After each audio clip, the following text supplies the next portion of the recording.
Hmm.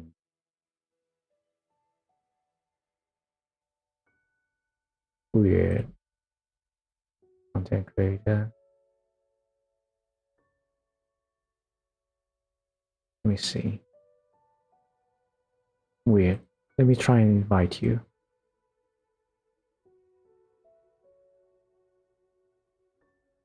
I know it's private. Damn. Okay. Let's see. Oh. Oh, you just sent me something. Anyhow, let me. Which one can you join? Can you join gaming? The gaming one. All right, all right. Ah, nice. I'm here. Nice. Oh. How do you? Okay, okay. I think I see you. How do I put your 3D form? No, you're covering me. I can tell you how to put my 3D form in. I'm figuring out it. I think I figured out it. Let's do it. Are you going to be streaming? Probably not, right? No. Oh, okay. But I gave you the link so you can have my 3D form. You add it like a like a browser source. The link that I sent you. Yes, I'm doing that now. I don't think it's browser source. Wait. It's a window capture because I don't know. No? No, it's browser source. Browser. Believe me. Put in the browser source the link that I sent you. Oh. DMs. You're gonna see magic. I've seen it. I've seen it before in your streams. Oh, okay. Right. Let me do this. Browser source. Big Viroid. Big VTuber. Okay. Yeah. Whatever. It's just a name. Okay. Okay. Oh, there you are. There am I. Okay. This size. Wait. You need to, yeah, and you need to allow transparency. Oh no. Change the resolution. Oops. It's. Yeah, now it's a Rajka stream. Wait. I'm Rajka Apple. I'm taking over Jake's stream. Oh no. Hello. Okay. Color key. Yeah, I hijacked stream.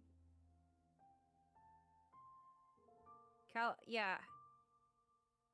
Green. Ooh.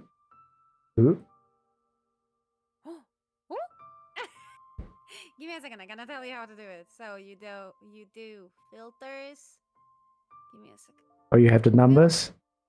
Filters, and you do color key green. Yes. So what's your setting for the numbers? Similarity is what number? Similarity 80. 80? 80 or 800? 80. 80 is this. Oh my. My god. Yeah, I think maybe it's 800. I'm not sure. Smoothness, just let me. Okay. It makes you transparent. No, that's not it. I am a ghost. Let me be a ghost. Let me be a You want to be a ghost? Yes. Okay. I guess this You're makes. a vampire, and I will be a ghost. Okay. Ghost Rajka. Ghost Rajka. Ghost demon. All right. Let's just move you to this side. Personal space. Hey, oh my god, we've never been in the same. Is it considered the same room? Yes, it kind of feel like. It is. This is weird. Oh my goodness. So, hello everyone. This is Rajka. Hello. I cannot wave because I have no hand tracking, but Hi. hi. It's okay. Uh, is it expensive? The lip motion over there or is something is something I have not considered getting? It Uh. is not available. I tried to get it Ah. and I could not buy it anywhere. Oh my god. I really did try to. I yeah. I guess it doesn't exist in Malaysia as well. Actually, it's this lip motion is not there's no local supply for me as well. It's just so happens that one of the local platforms that sell online stuff does like international shipping, and I think this stuff is from Korea or something, South Korea, and I think I got it shipped to from there. Not Uh-huh. cheap. Not cheap. Yeah, I do believe that it's not cheap because here, we do have it, Oh, but it's constantly sold out. let me increase your voice. As you're saying, it's not high. Okay. Yeah, yeah. I'm gonna pull my mic closer too. Maybe it will help. Oh, you sound so. You're like inside my ears. Hello. Oh no. Okay, put the mic a little bit further. Okay, is that better? Is that better, Isaac? ASMR. Jake is the Okay. ASMR Well, I think I can king, do not this. me, not me. Oh, can't really. It doesn't. We're in a 2D plane. We're not really existing together. Anyhow, so yeah, we were talking, we were talking about VTuber networking. Okay, so supposedly there's this belief that we there are people who are worried that networking has its risks in terms of sincerity and sort of like making acquaintances, making friends with each other. I don't know about it. I feel like it it's something that is inherently there. It is always going to be there. There's always going to be people who are not genuine, are not there to make friends. But to find good people, you have to risk it, right? To, if I didn't, if I was like so cautious, so anxious about these things, I would have not met. I've not met Rika over here, right? Well, what I wanted to tell about, like, we were talking about why I wanted to join is that you were talking about that women are backstabbers. Yes, that's supposed to be the claim. Women. It's about people. People don't value relationships that much as they tell you. I did notice that because when I started working, my first job was at my mom's, and there was a bunch of family employed. And yo, Jake the Jack the Grim, Grim. Hello. hello. So, what I wanted to say? Oh yeah, I joined my mom's company when I was 16, and a bunch of our family was working there.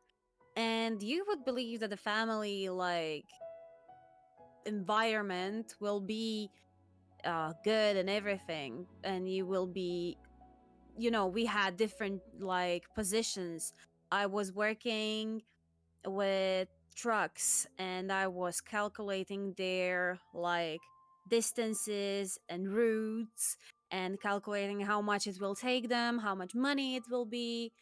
And my aunt was doing something similar, but she was doing the exact money calculation. That means she was researching where is the best to like get gas and stuff like that. And I thought it will be like we are all family. It will be so nice because we all trust each other. We have relationship and everything.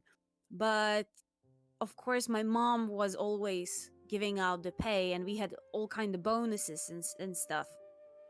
And for some reason, my own aunt, was hijacking my documents I was sending to her. So she gets my bonuses also. She was telling my mom how she fixes a lot of my mistakes and how just like I cannot do it properly so she can get my bonuses. Thank God my mom did not believe her, so she asked me what kind of documents I sent her. I showed her the documents and we saw that it was not right, that she was showing her completely different fabricated documents. These Mm. were like not mine. And that was my aunt. And I was like, yo, why did you do that? And she was like, I needed the extra money and you can get money from your mom anytime. And I'm like, no, I don't even get allowance. That's why I work at 16. And she was like, well, but I'm an adult. I have a family. And I was like, but I don't have any money for myself. I was working just as hard as you. And that was in a family environment. Then later, when I had my first like normal job that was not my mom's firm, I was working as a in a call center for Apple support, and there was, I think, 15 of us working there. We were scrammed together like little sardines in a can, and I had, like, for us, it was like you had to have good reviews so you get bonuses at the end of the month. And I had amazing reviews. I was always very efficient. I always helped people and everything was fine. Till one of my supervisors wanted to leave, and they were supposed to, like, we could all apply to get the supervisor's job. And I was qualified the most. Mm. So, in the industry, in the call center industry, you have to have a certain like time of call. So your call cannot be longer than 16 minutes. You need to be always polite. You need to get good reviews and shit like that. And you should not call back. That means that uh if the line gets disrupted for any reason, it's my fault and I don't get like the good numbers of the call because I had to call back from our money. So what started happening was that because I was the most eligible, like way more eligible than anybody else, my coworkers knew that. And they started hijacking my it was a mainly men environment. So from the 15 people, I had only one female colleague. She was on the other side of the whole like office, so I was not concerned about her.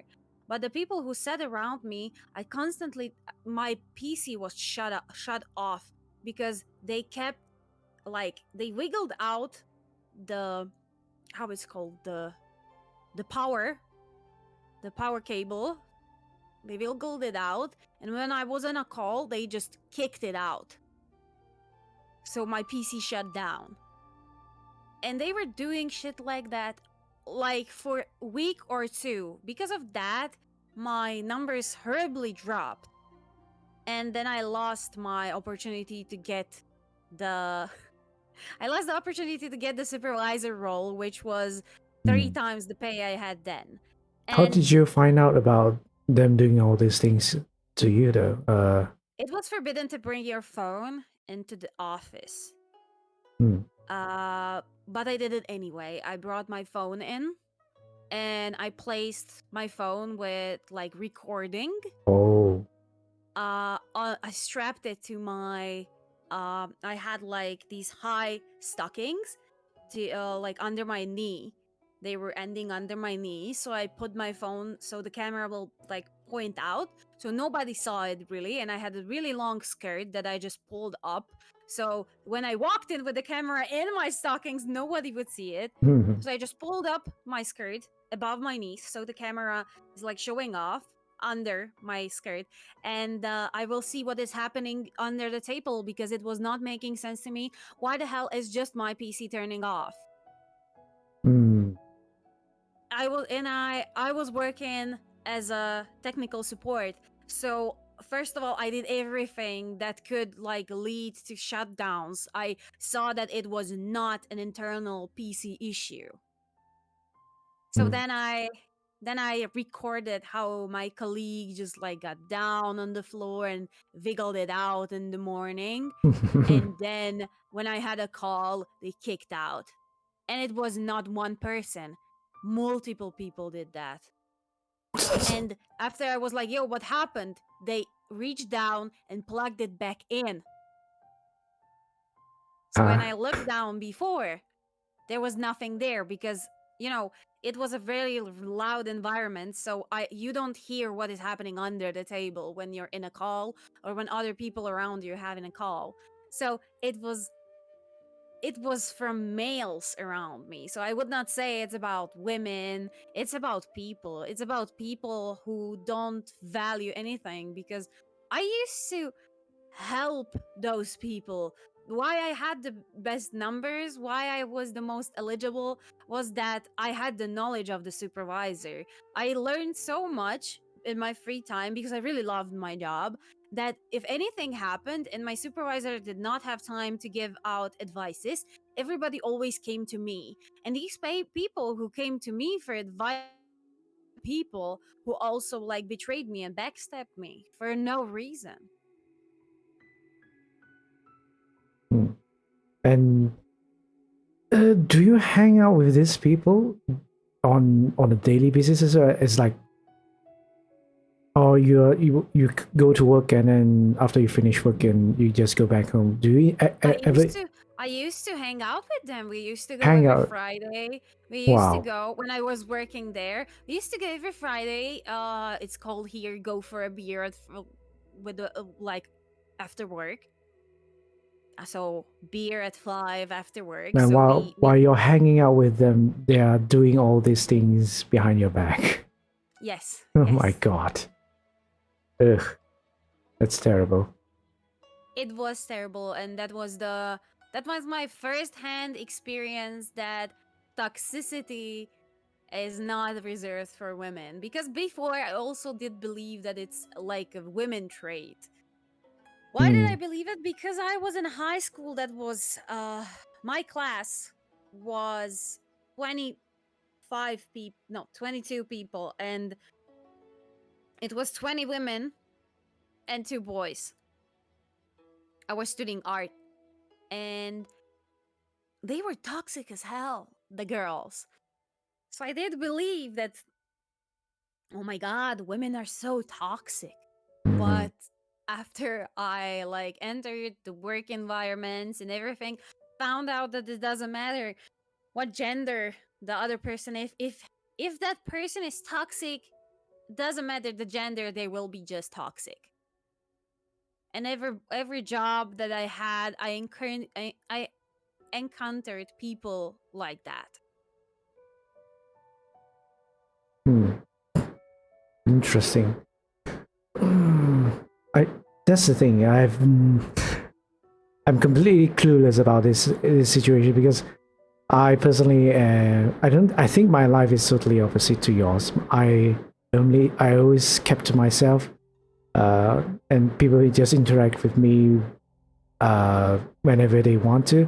I've never really accomplished anything amazing, or I've been stand out to anyone to any at any time. I guess I was mostly safe from, how do you say, uh, backstabbing or exploitation, because I don't present myself in any way good at anything until probably college time. But yeah, I guess that's the I said this before. That's a good thing about being an introvert, I guess, is uh, you don't really need to. You don't really go out and socialize with people and help anyone or do anything to stand out per se.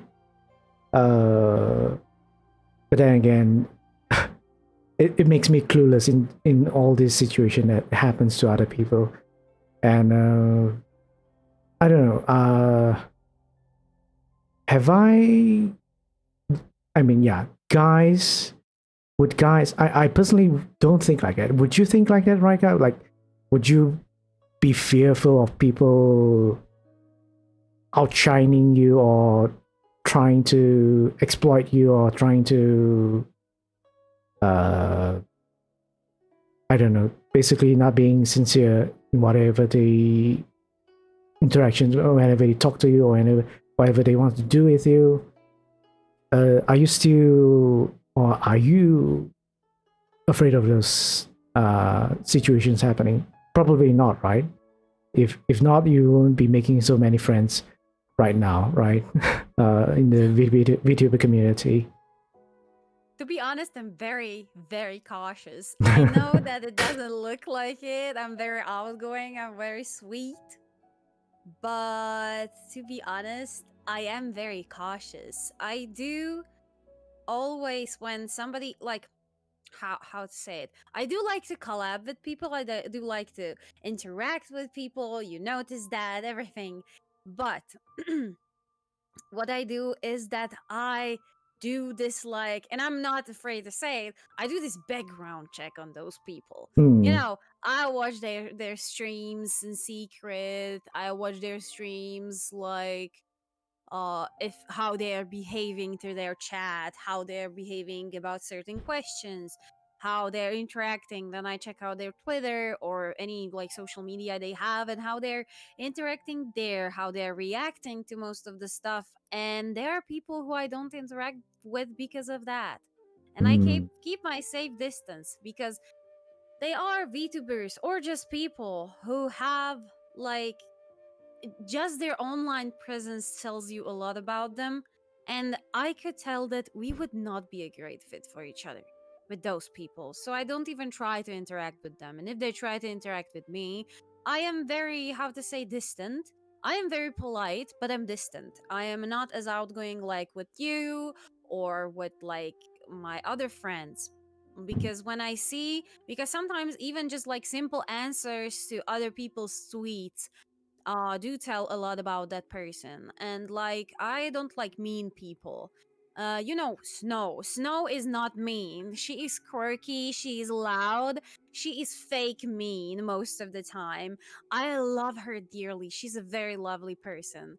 But there are people who are actually mean, and they are, like, interacting with each other in a certain way that I don't want, not just on my streams but in my life at all. i Hmm. am I am a so-called elitist, as you would say. I choose my friends very carefully, because I used to be a person who had so many friends that I could not keep count of them. And it was, a lot of them were using me because I was popular back then. They were using me as free pass to parties. They were using me as free pass to a lot of stuff. And I did not like that. And when I needed something from them, they were unreachable, unwilling to help. And that's when I learned that it's so much better to have a few very close friends who are loyal to you, and you can give them the loyalty back, than giving your loyalty to people who will never appreciate it and just use it, like, for their own good, and never, like, give anything back. Talking about background checking, I mean, I think most people does that, or it's just I do it myself as well actually.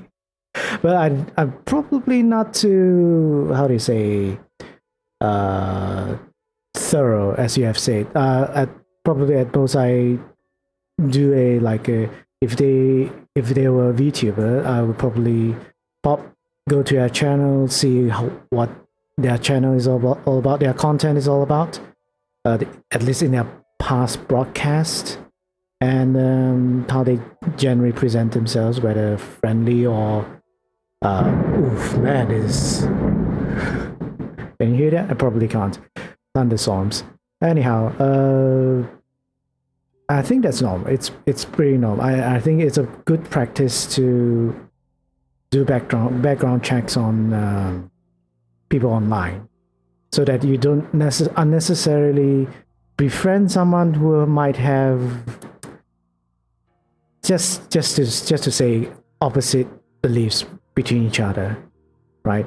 Not going to the extremes of maybe that person is a racist or that person could be a sexist or anything like that. It could pretty much be just a difference between opinions and Like, personality, such. yes, political beliefs, everything like that, because those are like stuff that you start talking about freely because it's so normal to you. It's something you talk about normally.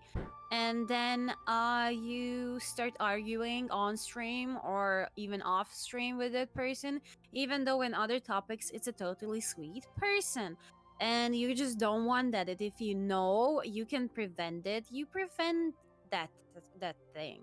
I have no issue making friends with people. I love to make friends. I love to help people. I love to talk. I cannot shut up most of the time because I'm so talkative. But you need to be careful to who you give that kind of energy. I need to be careful who I give my energy to. Especially on the internet, I would say. Yes, yes, especially on the internet because when you're not speaking with somebody from eye to eye, they are so much more, you know, they know that they can get away with a lot more stuff than when you know who they are, where they live, and all that stuff because they can tell you anything and then they can just log off, change their name, and come back as a new person, and you will never know. That happens, I guess. Yeah. Jack the Cream says, I'm thinking of people I use the only time I think of is happening is in video games, mainly COD as a meat shield. Okay. That's a completely different type of using. Uh, We were mainly talking about like how cloud chasing is sadly very real. And it's like it happened to me, I will be honest. I am still growing. I'm still a small streamer and but I have this like this iron community of my little apples. Jake is one of them who come to my yes. stream fairly often, and those are my apples. Those are my strong community who comes to my streams even if just for I'm streaming for 12 hours. They drop in, they say hi, I'm going to bed, I just came to say good night, and it's enough for me to know they are there because they're there for me. They're there to just tell me they have a relationship with me, and that is beautiful. But once there was a person who came into my stream, was on my stream for because I have you cannot chat in my chat if you're not a follower for a reason. Yes, Isaac, you also belong into one of my apples. You know that very well. And so you cannot chat in my chat if you are not a follower. That's the reason. Because the reason to that is because that's the best way how to prevent bots from like joining into my chat just on random and sending links, and I don't want that. And maybe it's slowing my growth. I don't really care. And there was a person who followed, and immediately after that said, uh, hi, I really enjoy your content. I want to be friends. Never seen that person on any of my friends' accounts. We never interacted. I was like, Red flag. red flag, immediate red flag. Yeah, like, yo. And I know I got a big, like, a lot of people were coming in and leaving at the time because I was like, when it was in May, and a lot of people were like, I had a lot of new friends and a lot of people were recommending me to their audiences, so a lot of people was coming in, but I did not know that person because just so you know, the people who recommend me in their streams, we are genuinely friends. I go to their streams every time. I go like turn on my PC and I see my friends are on, I at least lurk in their streams. Sometimes I don't say anything because I know that if I start talking, I will never leave. So I just avoid that. But I know their audiences. I know my friends' audiences very well, and I did not know that person. So that red flag happened, and I was like, "Hi, I never seen," and I was very like upfront about it. I was like, "Hi, I never seen you. Like, how did you find me?" And the person was like, "Oh, I just look who plays this like game, and I found you." And Mhm. I'm like, "Okay, then welcome." I was like, "Yeah, welcome to the apple tree. I hope you will enjoy my content like more." And they were like, uh they immediately like typed the Discord command, and they joined the Discord, and Mhm. then they tried to DM me. But I have closed DMs on Discord too. So they were like, "Hey, accept my friend request. I want to talk to you on Discord." And it was like they were in my chat for 10 minutes. Oh I was like, man. "Yo." And I was like, "I'm sorry. I have my DMs closed for a reason. They are open just for my close friends and stuff like that." And the person was like, "I'm also a small streamer, and I want to stream, and I want us to be friends, and we could help each other out by collabing and shit." And I was like, "Yo, That's not how this works. that's not how it works. Yo, uh, no." No, and they were like, "Yeah." I was like, how to react to that, because as a streamer, you're in a very difficult place in that moment. You cannot really speak up your mind how you would speak to that person if they approach you like on the street.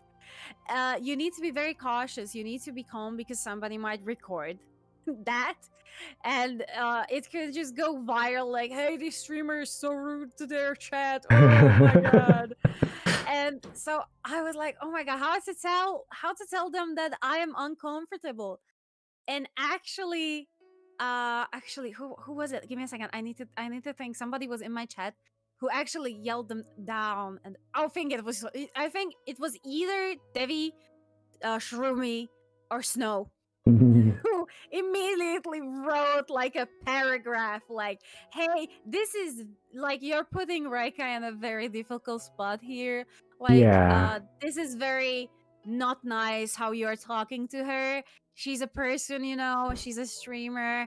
If you want to be friends with her, hang out with her a little bit more, and like then after you like interact a little bit more, maybe you can become friends, but friends aren't like a coin. You throw a coin and you're good."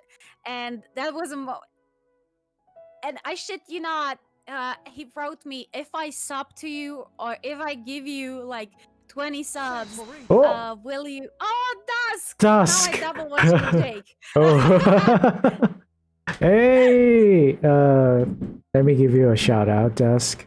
Hello, Dusk. Hi. I was watching your stream. I was lurking there. I just didn't say anything. uh, I was there. let me read the chat. Jack Yeah, yeah, yeah. said, some people could have thought I clout chased at the time, but if they knew me, they would knew this stuff would fail. Hence why I went for going for friendship instead of clout. To be honest, I still don't know how I managed to make friends. Someone times I make friends in a few weeks and so on. Wait, Jack, are you a streamer? Uh, it seems like it. You're a streamer as well? But anyhow, thank you for the raid. Hello Imperial, hello Rave. Hello everyone. This is a impromptu podcast that we're doing. We are talking about mainly talking about VTuber networking. So we might jump here and there talking about this and that. Probably not too on topic, but still, if you're here to listen, welcome. But I'm pretty sure that's over there is like super late. She's from America, like Kaisi. So Oh my god, yeah. It it's must be after midnight. most likely after midnight. If not, yeah, She's probably very tired. Yeah, it's 12 a.m. I thought, Dusk. Sorry if it came off as self promotion. No, it's okay. It's okay. No, it didn't. We're talking about exactly the thing that you're supposed to say. So it's okay if you, let's say, talk about your own personal experience if it is relevant right now, which is quite relevant. We're talking about content creators in general, although yes, VTubers specifically, but it's related. Yeah, it's related. You didn't come off as like cloud chasing at all. That's how was Overwatch 2. We've been playing for 2 days with Jake. Oh yeah. How's the game? You winning? Are you winning? Wait, are you winning? Girl? Wait. Wait, Girl. daughter? Because the meme is "are winning, son." Are you winning, voice doppelganger? Voice doppelganger. Yes, it's so much. Yeah, I'm so addicted to the game. It does. Can you come in 5 minutes and talk to each other? I would like to listen. No, okay. I'm doing exactly what Rajka was talking about, trying to put people on spot. No, never mind me. Dusk. Don't don't listen to me. Go to sleep. Go to sleep. Go to sleep. Oh my. Yeah, I mean, for people who do not know the context, is Rajka and Dusk sound similar, but for Rajka having what's it called? Synthesia. She can't taste her voice, meaning to say, quite accurately, she is sounding similar, exactly the same as Rajka. Both Dusk and Rajka. Yeah, because I can taste sounds, I can taste voices, and that's why Jake was making a joke about me not throwing up when I listened to him, because sadly there was a very sweet person who I did talk to. They were so sweet, but goddamn it, their voice tasted to me like vomit, so I could not talk to them. So I'm so sorry. But yeah, and then I went over to Dusk one time, and I was rating Dusk because Jake recommended her. And Jake was like, "How does Dusk's voice taste?" And I was just sitting there, like, I was sitting there looking at my screen, like, what? I was like, I don't taste anything. She sounds just like me. She sounds like me on a recording.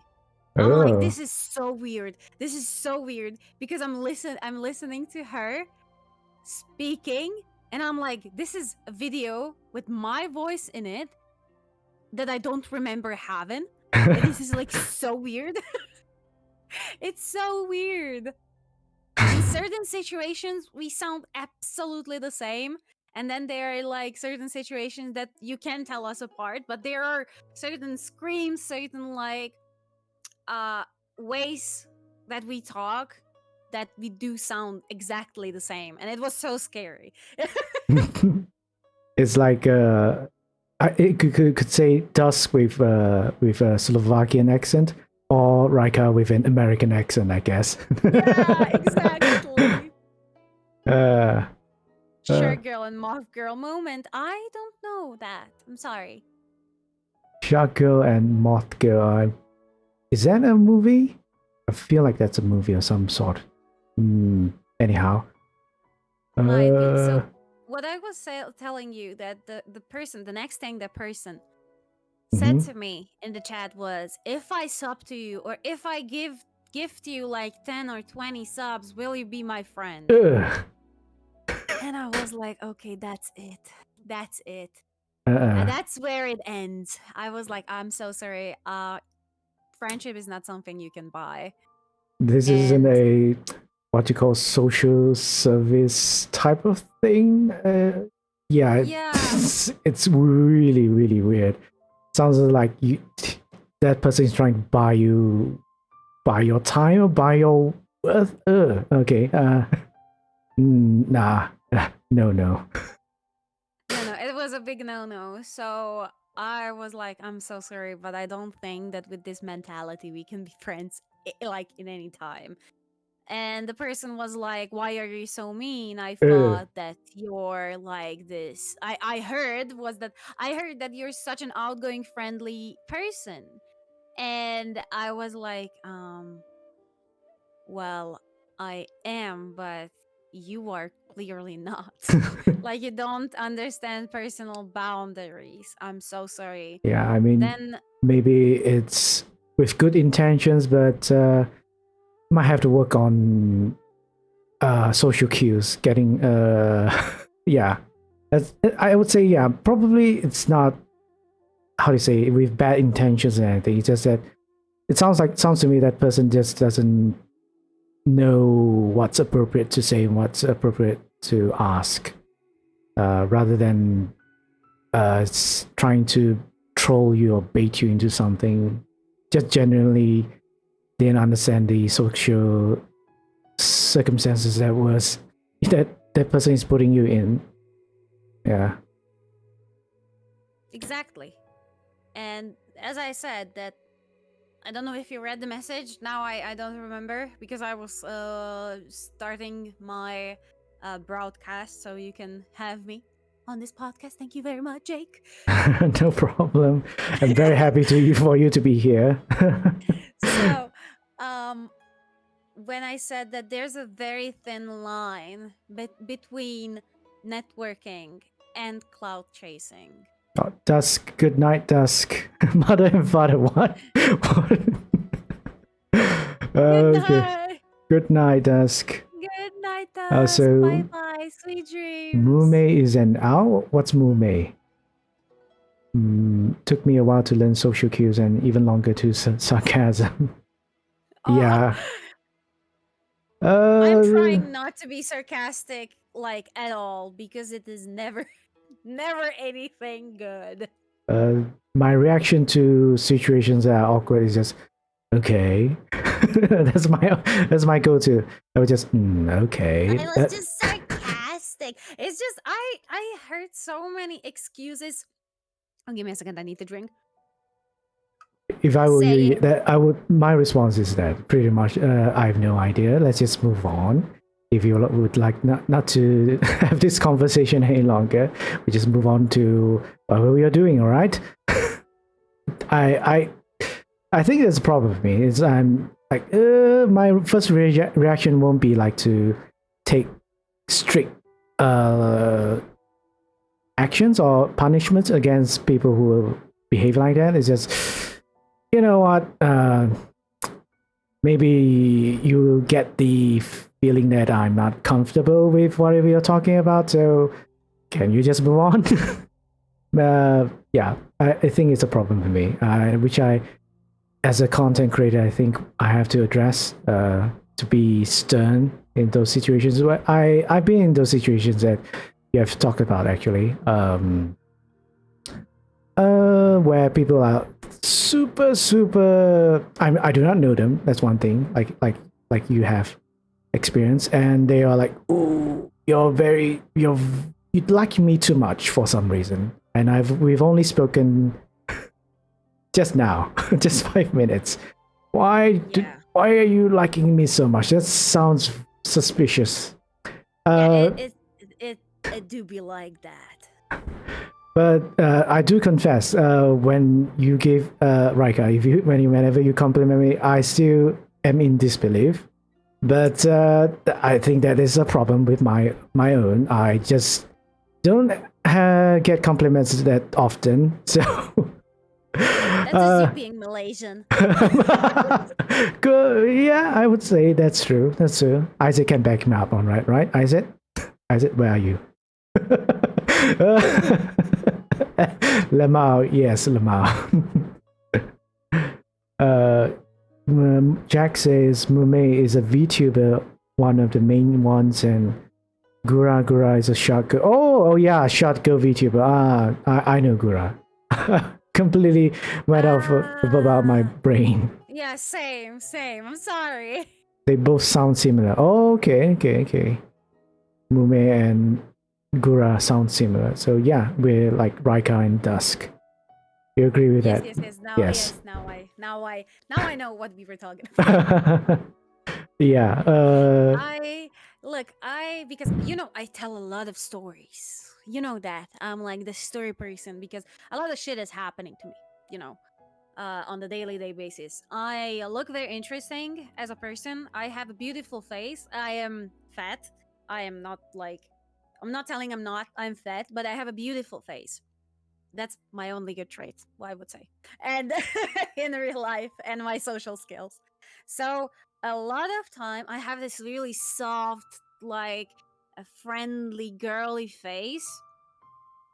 And I walk with a cane because I'm disabled, and a lot of like stuff happens to me because I seem like an easy target, when you Hmm. come up to me. The thing is that people don't really think that I will be sassy with a face like that. Hmm. So people usually come to me, and some like I have a lot of like stupid stories like that. And most of the time they're very uncomfortable stories because like most of my stories are of men who approached me and were trying to take me home or insult me in any way when I told them that I will not go anywhere with them. And a lot of my friends uh were with me in situations like that. They were with me outside and when the person approached. They were with me in a coffee shop when somebody approached. So my friends who hang out with me IRL a lot know that I'm not making up these stories because they just keep fucking happening. I'm sorry, Jake. I cannot swear on your It, stream. I'm so it's sorry. okay. It's okay. It's not like I don't allow people to swear. I think even in chat, if people want to swear, they swear. It's if it's how do you say uh it's natural for them. It's what how they have conversations like you. I'm fine. It's not like I feel uncomfortable feeling Okay. Okay. yeah. And so this just keeps happening to me, and I tell these stories to my other friends. That emote in Is the how is chat. that emote approved? I don't think you can put that kind of emote though. I think it's against community guidelines or something. Oh, I think because you can't really, yeah, like you can It's totally say that it's puck. It's yeah, not I guess it's emote, it's blurred puck. out. It's Yeah, it's blurred. blurred out, and I think yeah, it's just blurred out. But then again, So just to let people know, people can report emotes. They can, yeah, you should know. yeah, they can report emotes for violations of community guidelines. So take note about that in uploading any sus emotes. Yeah. Look, I love that emote. Love it with all my heart. Sadly, cannot be. It's not very allowed on Twitch. uh, So these kind of stuff happen to me. And then there are people that did not been with me that long or did not encounter any of these stuff happening to me in real life. And because of that, they don't believe me most of the time. And they call me a liar a lot of times. hmm, And I remember one instance. I don't know if I should talk about it. It's a long thing, but I remember that I had a really bad issue with. I thought we were friends with that guy. When he like called me out in front of a lot of people that my stories are too grim and that it okay. is grim, not gay. I no, am very gay, but no, no, but no, my no, no, stories are no. very grim. No, no, no, I no. do am very gay I though. was Yes, agreeing, no, right, agreeing. you're right. I have a wife. So they're very grim, and that he is always like I always ruin his mood with my stories.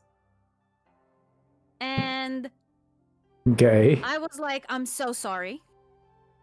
I'm like, I'm sorry. I did not know that. You could have told me. And he was like, no, that's not the problem. And he told me, people who know you for a long time, and like who know, like he said, we older people. He's your age, Jake. Oh no. So we older people. I'm like, what? You're not that old, but okay. And people who know you for a long time, we think he did not say I think. He said we think that your stories are like too grim. They always ruin our moods. And like you could just tell happy stories, only happy stories.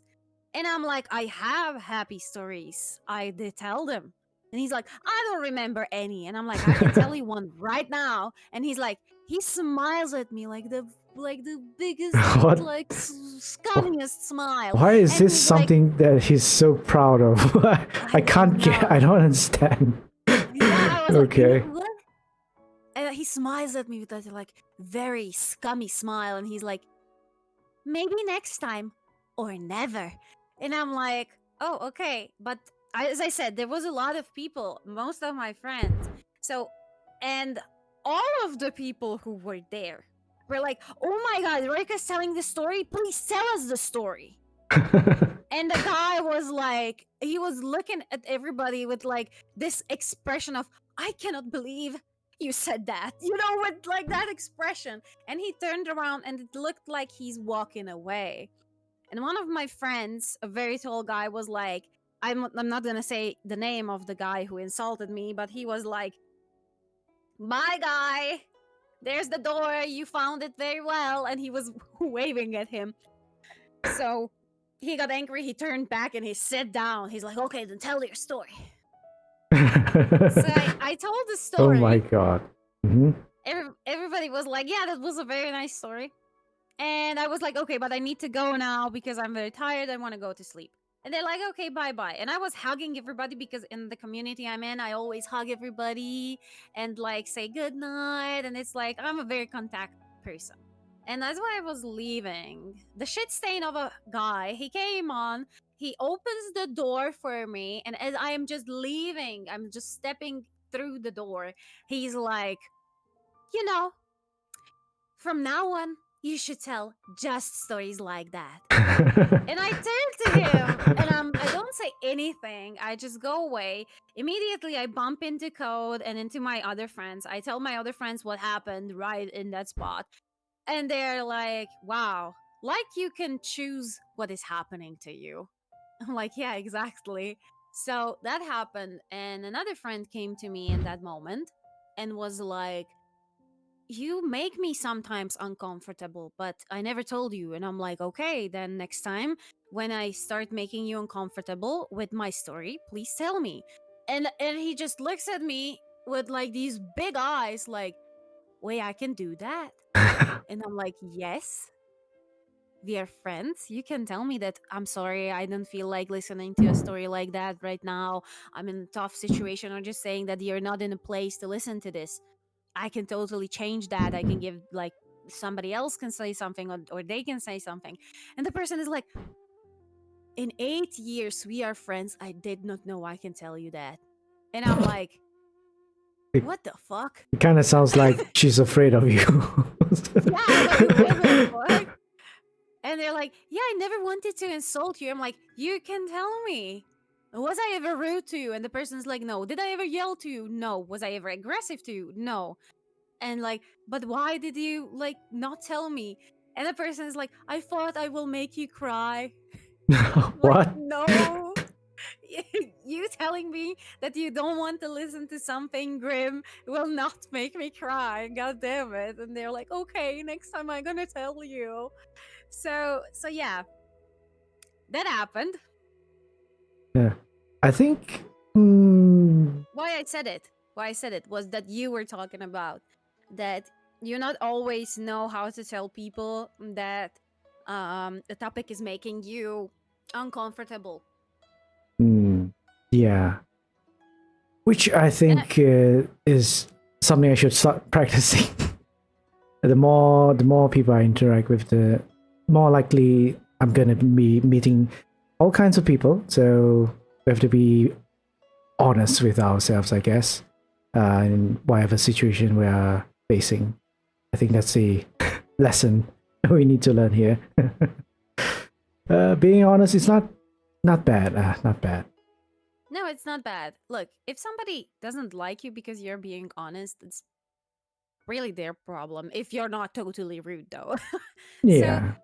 I think like you should really practice on telling people when something really makes you uncomfortable, especially as a streamer, because you're gonna encounter more and more people over time, and there will definitely be common people who will not be nice to you. Yeah, and can't really expect to like rely on. I guess for streamers, it's like you will normally think, oh, if there's such a situation, your mods are supposed to take care of it. But I think first we have to start off from the streamer themselves. I guess from ourselves first, and only expect our modders to do the same. We have to do should to be, how do you say, to be an example to the community that we have, like what is wrong, what's right, what's wrong, what's acceptable, what's not acceptable. And yeah, good thing I haven't really encountered that much. Maybe some awkward moments, but nothing too damaging, I would say. Yeah. Why I wanted to say that is that back to the networking thing, because it still intertwines with everything. Mm-hmm. How to say it? Well, what happened to me in the past. This will again be something that I gone through. Because I can talk about emotions and stuff the best way to tell you a story about it. I'm sorry, I'm like that. It's okay. So, with the like cloud chasers and all that stuff, and with together with how you don't know how to say when something makes you uncomfortable. Yes, as you said, there's a lot of streamers who say that your mods should take care of the situations that make you uncomfortable, which is true to the extent that if you cannot tell what makes you uncomfortable, they will judge by their own standards, and that's not good. You need to first know where are your boundaries, because there can be stuff in the chat that you are okay with but your mods are not, and they should not ban it because you're the streamer, not the mod. And that's exactly that. Yeah. And what Because they need to know what makes you uncomfortable, and that's why you need to know how to express it. Why I'm telling that, I got banned on a stream because a mod thought I was rude even though the streamer did not. Mm. So what happened? I'm not gonna tell what stream it was, but I was on a stream that I really liked. I am still a sub there for I think more than a year now. Oh. And I really love the streamer's content. Like I love the streams, I love the person still. And I know that the mod is not there anymore, but I just don't have time to go there. But there was 3 months that I did not show up till the mod was still in the mod. So what happened was that the streamer, we as streamers very well know, always started an hour after they were supposed to. And for me, because I think the streamers from Canada, for me that was I think around 1 in the morning, I believe, but they were supposed to start at midnight my time. But I did not know that because for me it was always 1 a.m. when they started, and I was always there at the beginning, and I was there till the end. And I came to the stream one day, and the stream was already running an hour, and I was like, "Yo, I'm here every day. Like they greet me every day, and I'm like, oh, I'm sorry I came late. I did not know you start early today, and I got banned." And I was like, what? I got banned. So I immediately gone to the Discord and I wrote there, "Hey, I got banned. I don't know why. What did I do?" And thank God the streamer noticed. I got unbanned. And then later we had a conversation, me, the streamer, and the 3 other mods, because the mod started like timing me out the whole stream that day. Okay. It was very not nice. And after we had a talk, and the guy who uh banned me was like, "Well, you called her out. You were rude." And I'm like, "How did I call her out? What did I do?" And he was like, "Well, they always like start an hour late, and you when one time they came on time, you called them out that they're always late." And I'm like, "No." In my message, I said, "I am sorry, I am late. I did not know you started early today." Hmm. And the guy was like, "Well, exactly, that's where you were rude." And I'm like, "I was not rude." And the streamer was like, "She was not rude. She's probably from another country. They have another time. She was used to for me to start at a time, and I started for her earlier." It's like, are And we reading the same thing or not? yeah, yeah, and the guy's like, but you have written down what your schedule is and your time zone. She could have just, translated it into her own time zone, and then she would have known. Hmm. And the streamer was like, "You cannot possibly ask that of people. You just can't. That's not how it works." And the guy was like, "Well, I tried to protect you." Hmm. And then the streamer was protect me by timing her out 18 times this stream for normal messages. Like, and the guy is like, "I wanted to teach her a lesson to like don't be rude to you."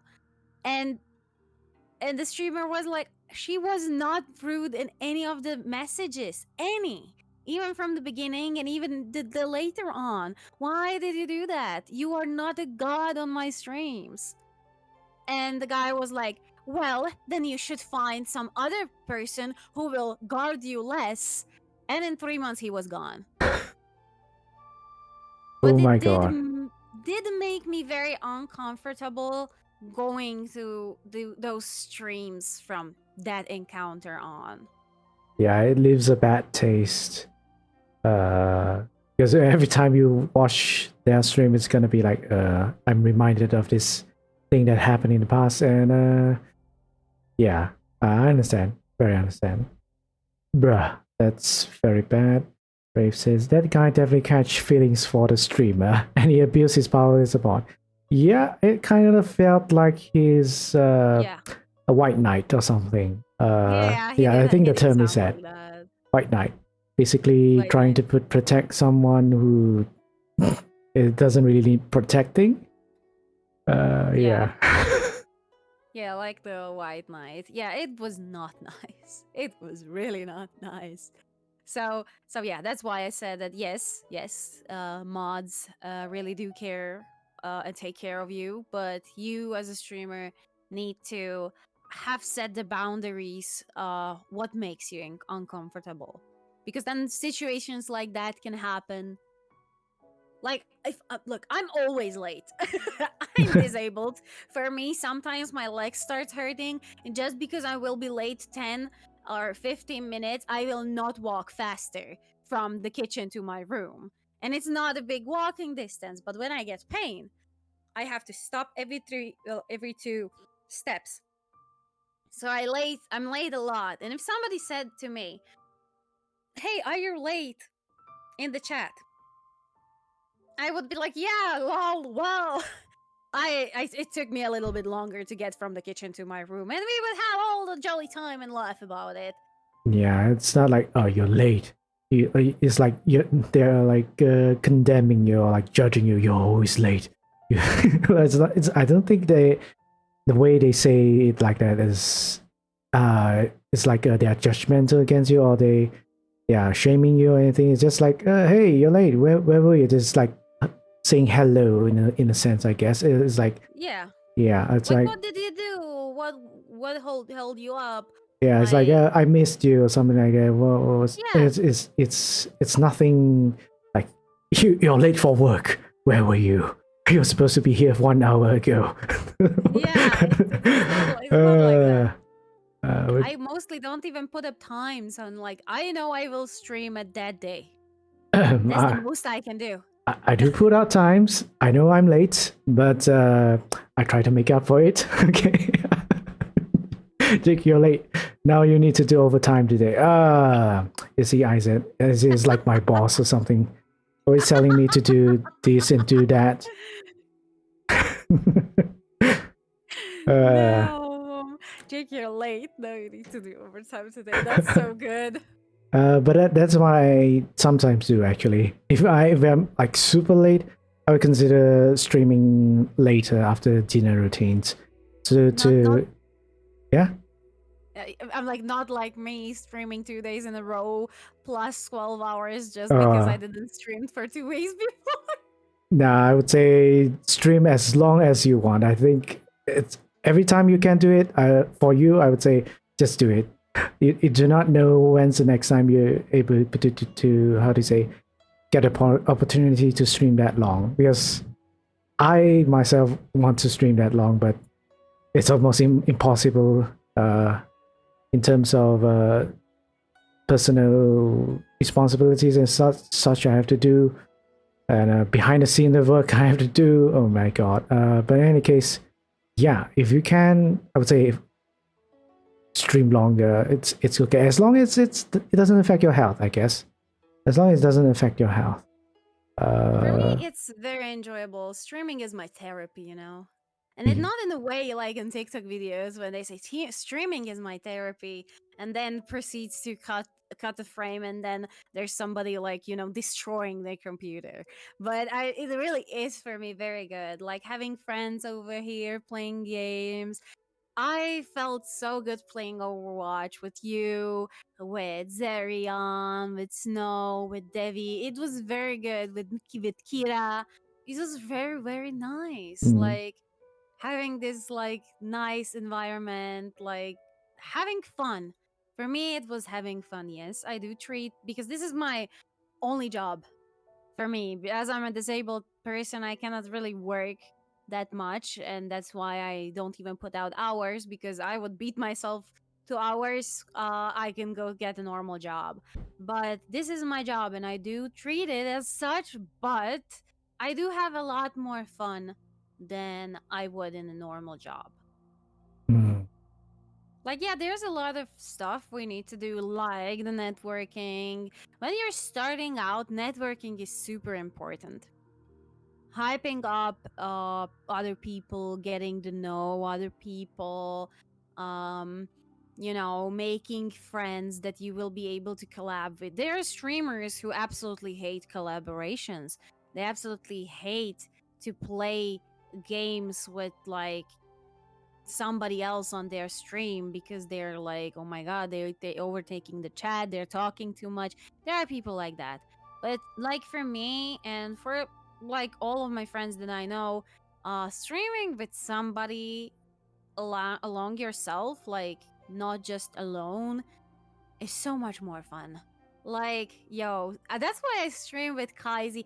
I started streaming with Kaizi from the first day I was a VTuber, and I never stopped. I'm streaming with her every week. Yeah, I've I've completely forgotten when was the first time. I feel like the time I know you, I also knew Kaisi like immediately. Yeah, Uh, because we were like a package deal, and we still are. Me and Kai, we are a package deal because I was leaving that person's stream that I was talking about, and I had horrible tremors in my hands back in November. And November last year. And, I was recovering from my wrists being all bad. And the tremors, well, like I had twitches in my hands. So sometimes I clicked without, it still happens sometimes. I clicked the mouse 8 or 7 times. I mm, didn't know why. It just my hand twitched. As I was leaving the person's stream. And I ended up on Kai's stream. I don't know how. It just Oh. happened. I was like, oh my god, what did I do when I clicked so many times? Because my whole screen became white and suddenly Kaizy appeared. And she was playing Minecraft, and I was like, okay, when if fate brought me here, I'ma stay. So I stayed there a little bit. I talked to her. She seemed very nice, and but it was very late for me because it was like 5 in the morning. And I was like, I hope I will catch you some other time. I'm very tired today, and I followed her, and that was like, I was like, yeah, she seemed cool. I came back in 2 weeks, and I basically never left because we started talking, we started vibing, and around Christmas, I was watching her videos. It was super like her not videos, her streams all the time. On I was watching her on a big screen on New Year's Eve.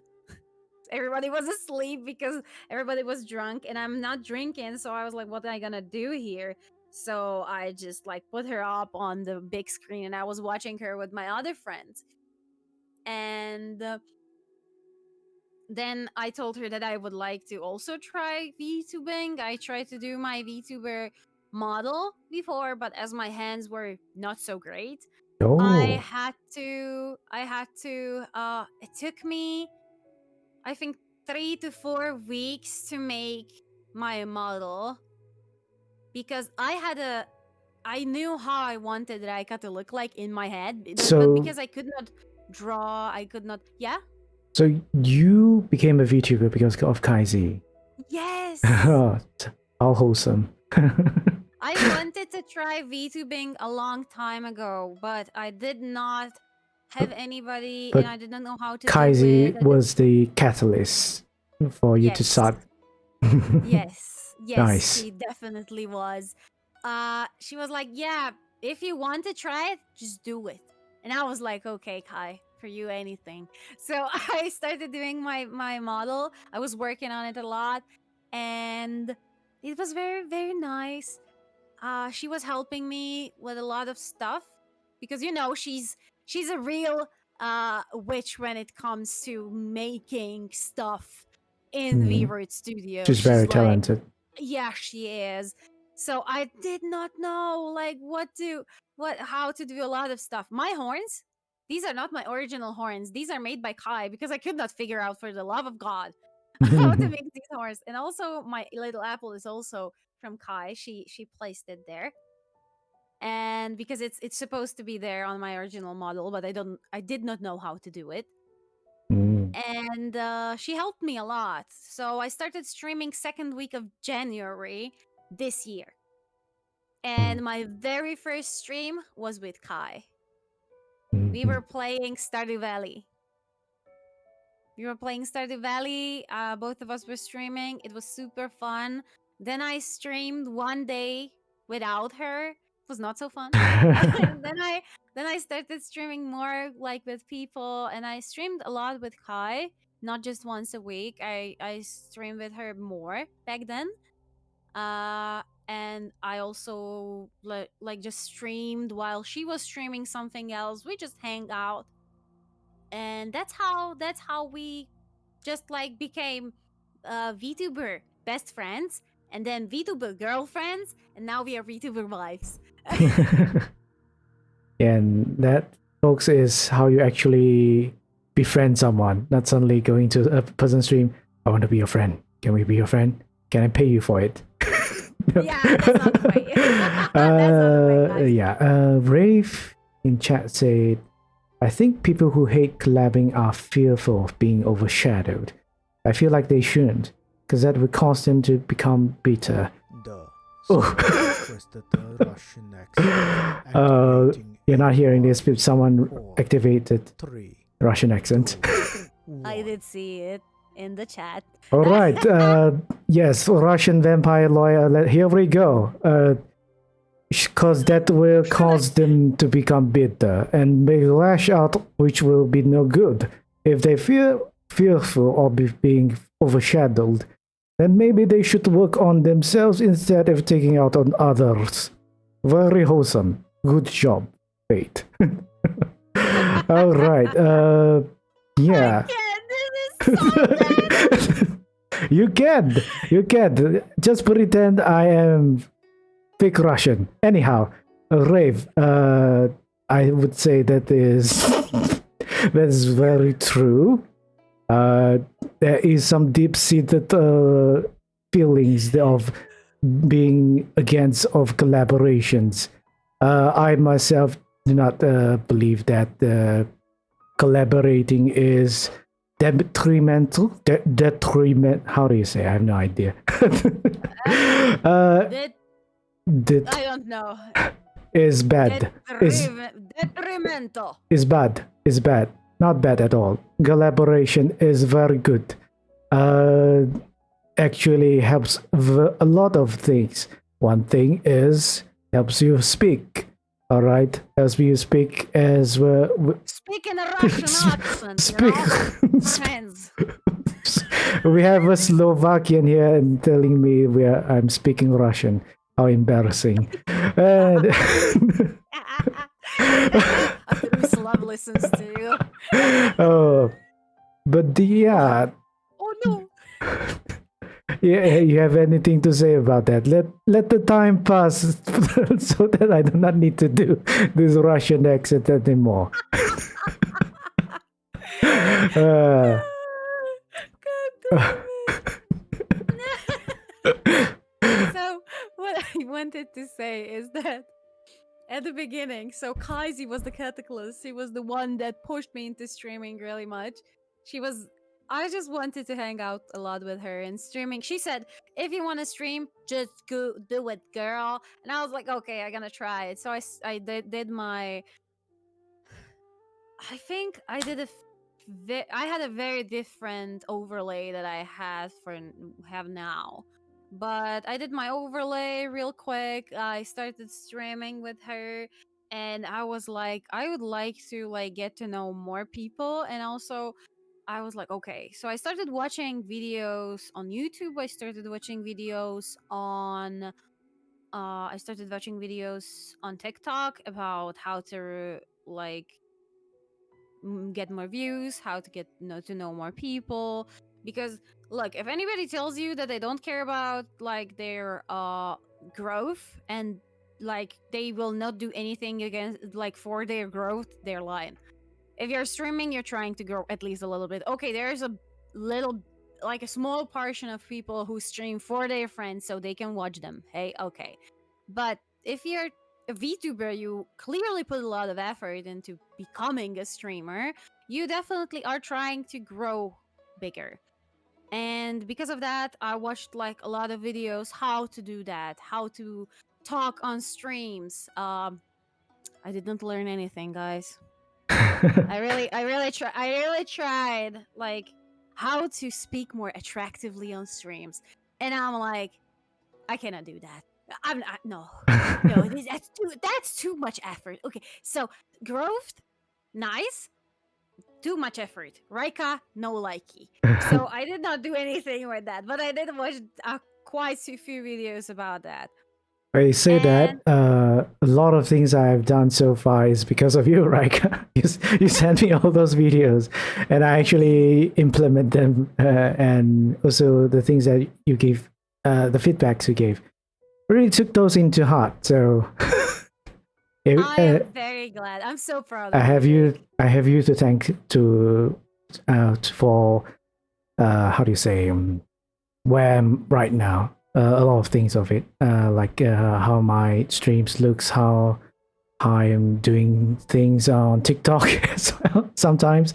Oh man, yeah, ladies and gentlemen, if you want to learn from the best, Rajka is here. Oh, you're so sweet. I'm really impressed how much you grew.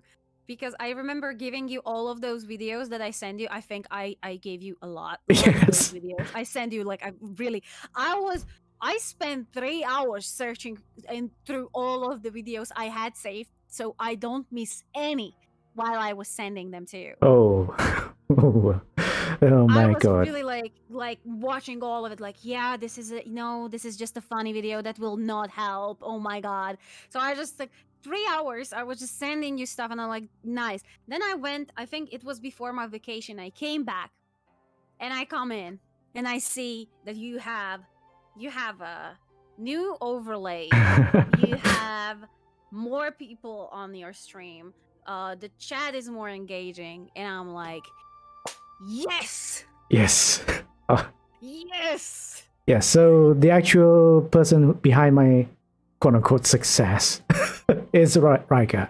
So if anyone... No. I just gave you advice. You implemented that. Give yourself a little... Yeah, without them, I wouldn't have done any of that. I was like quite simply, how do you say, crashing into walls when I just starting out. Quite literally, I have no concrete idea on how to do my content creation. It's just like, yeah, I want to do this, and I'll do this. There's something I want to do, I do this. There's no specific approach to my content. But as time goes by, and with Rajka's help, and of course a lot of other people who have helped me as well, quite polished or refined what I'm doing right now. But yeah, let's pause on the complimentaries.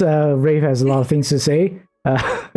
Rave says, for me, I want to collab, but I want to get used to solo streaming before I throw myself at others. But plus, I want to get to know the other person first before doing collabs. Oh, wait, what? Mommy Mortem? Mommy Mortem? Hey, Mommy Mortem is here. The legendary Vtubers supporter is here. Everyone. Mommy, hi! Oh my goodness. Thank you for following Mommy Mortem. I'm guessing you are here because of Rajka, not because of me. Jake! No! Yes. No! Jake, no, don't bonk. bonk, Jake. Yeah, so if anyone doesn't know who Mommy Mortem is, shame on you. He is I think one of the greatest, how do you say, VTuber supporters in our community. It has grown so large, I would never imagine it is so fast, so quickly, and so huge. So again, anyways, congratulations to Mommy Mortem, of course, to all your achievements. And yeah, thank you for gracing us with your presence over here. Yeah, Rev is very, very on point. Jake, you're the coolest person around. Don't sell yourself short. No. I'm. Yes. You just said it. No. I know how I am as a person. Have you accept it? I'll accept it out of respect. So but let's go back to Rev's. Yeah, Rev said I was gonna watch vids like those, but then we did not finish the first one. Before I throw myself in, plus I want to get to know the other person first before doing collabs, right? And Isaac says I would be too shy to collab with others if I was a streamer. And Rave says I was gonna watch vids like those, but then I realized that I should be myself. I'm just fumbling my way through this whole VTubing thing. Though Dusk and Jake have given me a lot of solid advice. Oh man, nah. Rave. Nah, I'm just speaking out of my mind. Then Mommy Mortem followed, and Isaac says, oh. And then Mommy's here. Thank you for the shower. Darling, don't make me toss it in. Accept the compliment. Made with this. I agree. I'm here because of the topic, actually. Oh, yeah. We're talking about VTuber networking, in a sense. Yes. Yes. Jake is the coolest person. No. Jake, I have garlic. Don't make me toss at you. Accept the compliment with others. Yes, I'll accept it silently. Silently accept the compliment. Yeah. Unwillingly, Uh, but humbly. yeah. About a VTuber networking thing. We were talking about originally before it divulged into all sorts of topics. Of But we are still at the same, like, it's still it's always leads back yeah. to this, like, how we started, how networking helps people. So what I wanted to or Jake, do you want to say anything? Well, if Mummy Morton wants to chime in, at least in chat, he can do so. He's like the perfect person to talk about VTuber networking. Yes, yes. But yeah, is. we were talking about why some people were against or do not feel comfortable with networking because of certain personal beliefs that, like sincerity and such, believing that doing networking is for selfish reasons and most likely end up people quote unquote backstabbing you or like leaving you on the ground. How do you say? I'm not sure what the phrase is. But Use you as a stepping stone. use you as a stepping stone, and then once they have used you up, just leave you where you were, and then just continue growing on their own. But I think that is well. There's also a thing that people have claimed that it's a specific gender thing, which Rajka has explained very well. Debunked that. Debunk that either it is a women thing or it's a man thing. But no, I myself also don't believe that it's just a human thing that there will be always there will always exist people who do things for selfish reasons and do things that will cause people harm, regardless what that thing would be, whether it was networking, collaboration, or anything really. In life, working in or with families or friends, every social environment always has that possibility of someone being disingenuous, someone being doing things for that will end up being untrue or being fake, or so to speak. Yes. Yeah. When I started out, oh, what, Jake? Yes. No. Continue. So when I started out, of course, I started out because Kaisi like was the one that really like started me. But as I said in the chat, I used to spend 8 hours networking every day on Twitter. Mommy, well, that's a valid fear. Trust issues or whatnot. However, you can't find out unless you try. Exactly. That's a thing that is true. So when I started out, I watched all those like videos, like how to get more views, how to interact better with chat, how important are emotes, and all like how to make alerts, that and all that shit. It was difficult.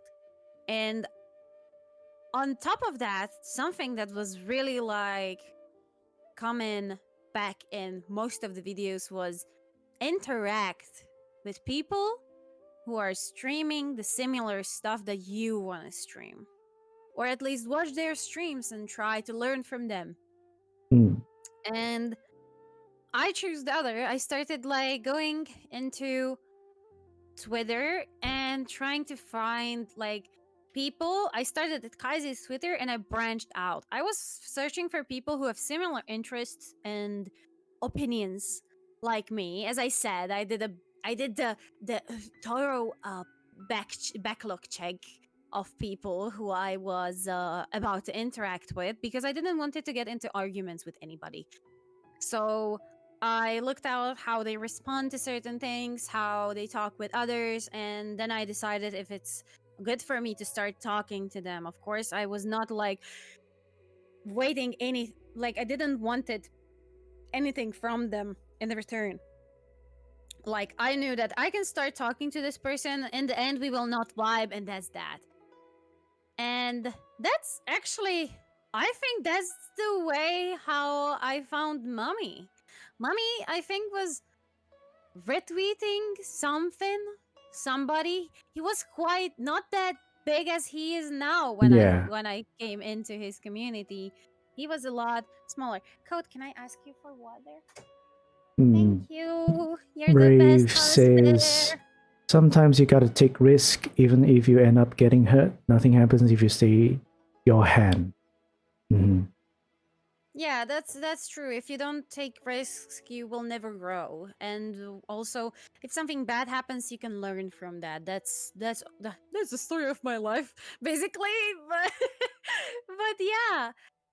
So I started networking. I started talking to people. I started responding.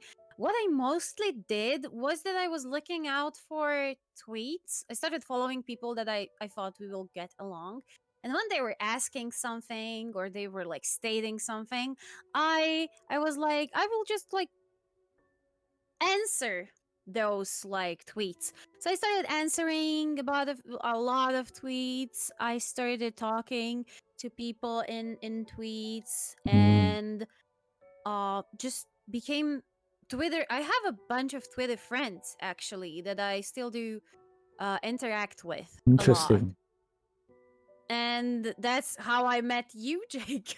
Oh yeah. Actually, my The 50th follower on Twitter is Jake. my only yeah, I have no idea how I caught it. I saw your tweet. Maybe someone retweeted or something. I'm not sure, but it just so happens. Oh, you were tweeting. Oh, I'm missing one follower, and then I'll get 50 followers. And I thought that was about Twitter, the Twitter account, which is coincidentally It the was about same. Twitch.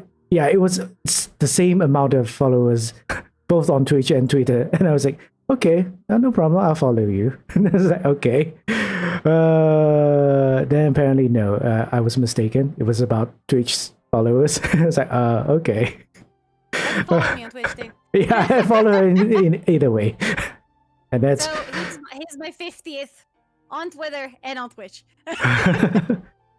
Well, I don't know. I'm not sure if I'm the 50 on your Twitch. I would need to look it up. I would need to look it up. But on Twitter for sure. For Twitter sure. for sure. So yeah, that's how we met actually. Yeah, and then Still, I still owe you that art. It's okay. It's okay. As I say, it's a running joke. you somehow always have a sort of art that is pending on me, but it's okay. It's okay. Your friendship is enough, Rika. Such a sweet pie. You're making me blush. I mean, really, it's a lot of it really is thanks to you that I'm. Yeah, even the Twitter profile, all that stuff, how it looks right now, it's because you send those videos. I'm so glad. Man, yeah. I'm so glad. I woke up at 5 a.m. today because I slept for a long time. Yeah, and you're wide awake right now, or yeah, I'm wide awake. Are you you have your breakfast, right? Yeah, I had the egg sandwiches, the egg salad sandwiches, the Japanese ones. Okay, good. I thought you were like, oh no, am I keeping you or something? No, you're not. The other day somebody was you posted in my Discord into the food pics channel. Yes. You posted the breakfast that I believe Irene made you. Yes. Just and now. Isaac was like, wow, that's a big breakfast. And I looked at it like, yo, that's not a big breakfast. That's a normal sized breakfast. Oh, no, I can explain. In Malaysia, that's called a big breakfast. One where you order normally in places like cafes where they sell coffees and stuff. They call it big breakfast. Even though I understand it's not something that is called in Western countries. It's probably, yeah, as you say, a normal breakfast. But to us, all this different assortment of food is considered, it's called big breakfast. I mean, Wow, 4 biscuits for breakfast. My God, Isaac. but normally in a cafe, they would be the dish would have bacon, scrambled egg, some frankfurter or some premium sausages, and maybe red bean as well. Then French toast, some sautéed mushroom like the one my wife prepared, and a bunch of other things as well. That would be a big breakfast. This is like a homemade, quote unquote, big breakfast, but still quite a lot of things to me, and it is delicious. So yeah, compliments to the chef, my wife. It looks very good. Yeah, yeah. Well, I eat bigger breakfasts. I had a lot of those egg sandwiches. Hmm. I had like 3 of them, and that's like big. Hmm. Oh, you cook it yourself, or Yeah, I did. I did the Hmm. whole thing. Give me a second. I'm trying. This is working. I cannot get rid of my. Oh, okay. Oh, I did not know how to get rid of my blush. It was So- not working. it's okay, it's okay. So Raika here is also a chef as well. He cooks a lot of good stuff. At least from the pictures I see, it looks very delicious. Yeah. I cook a lot. I do cook a lot. I made pea and asparagus sauce for pasta. That's very good. Wow. You Okay. eat it with cheddar cheese or parmigiano. That's a very good food. I made that yesterday, and I also made pudding and the egg salad for the sandwiches. And Wow. I do cook. I do cook a lot. I do enjoy Yeah. cooking. Just from the sound of it, it's delicious. Well, nobody complains at home. But yeah, back to the collaboration thing, which Ravik is actually talking about. For me, I would say, I don't know. I don't seem to mind collabs, but also I have no idea how to start a collab. A lot of time I have problems asking people for collab, like Raika here, because again, I think it's my personality thing where I don't want to trouble people. I don't want to inconvenience people. I don't want to bother people. Social anxiety problems, I would say.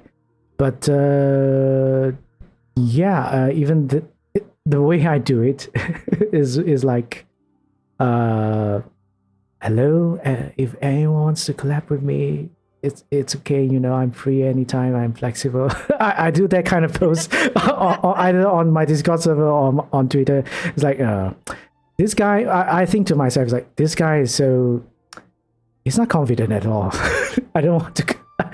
I feel like that's why people don't feel like want to do anything with me because of how I present myself. when it Yeah. when it comes to me, I just pop in and I'm like, "Hey, want to talk? Wanna Yes. play?" It's just this is how this podcast happened. It was not planned.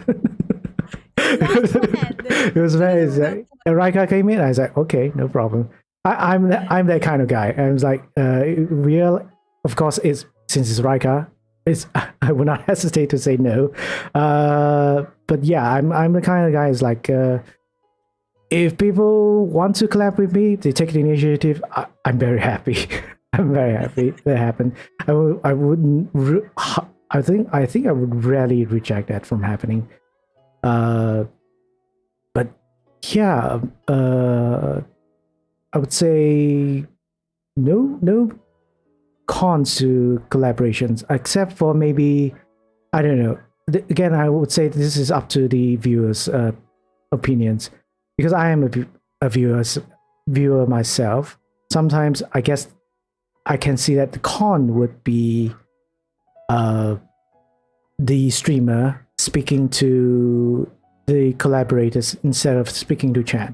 I think that's more of a personal skill problem or personal opinion in terms of whether that really is a con, because collabs are not always happening, right? Yeah, yeah. Collabs are like once a week or once a month, and probably with different people.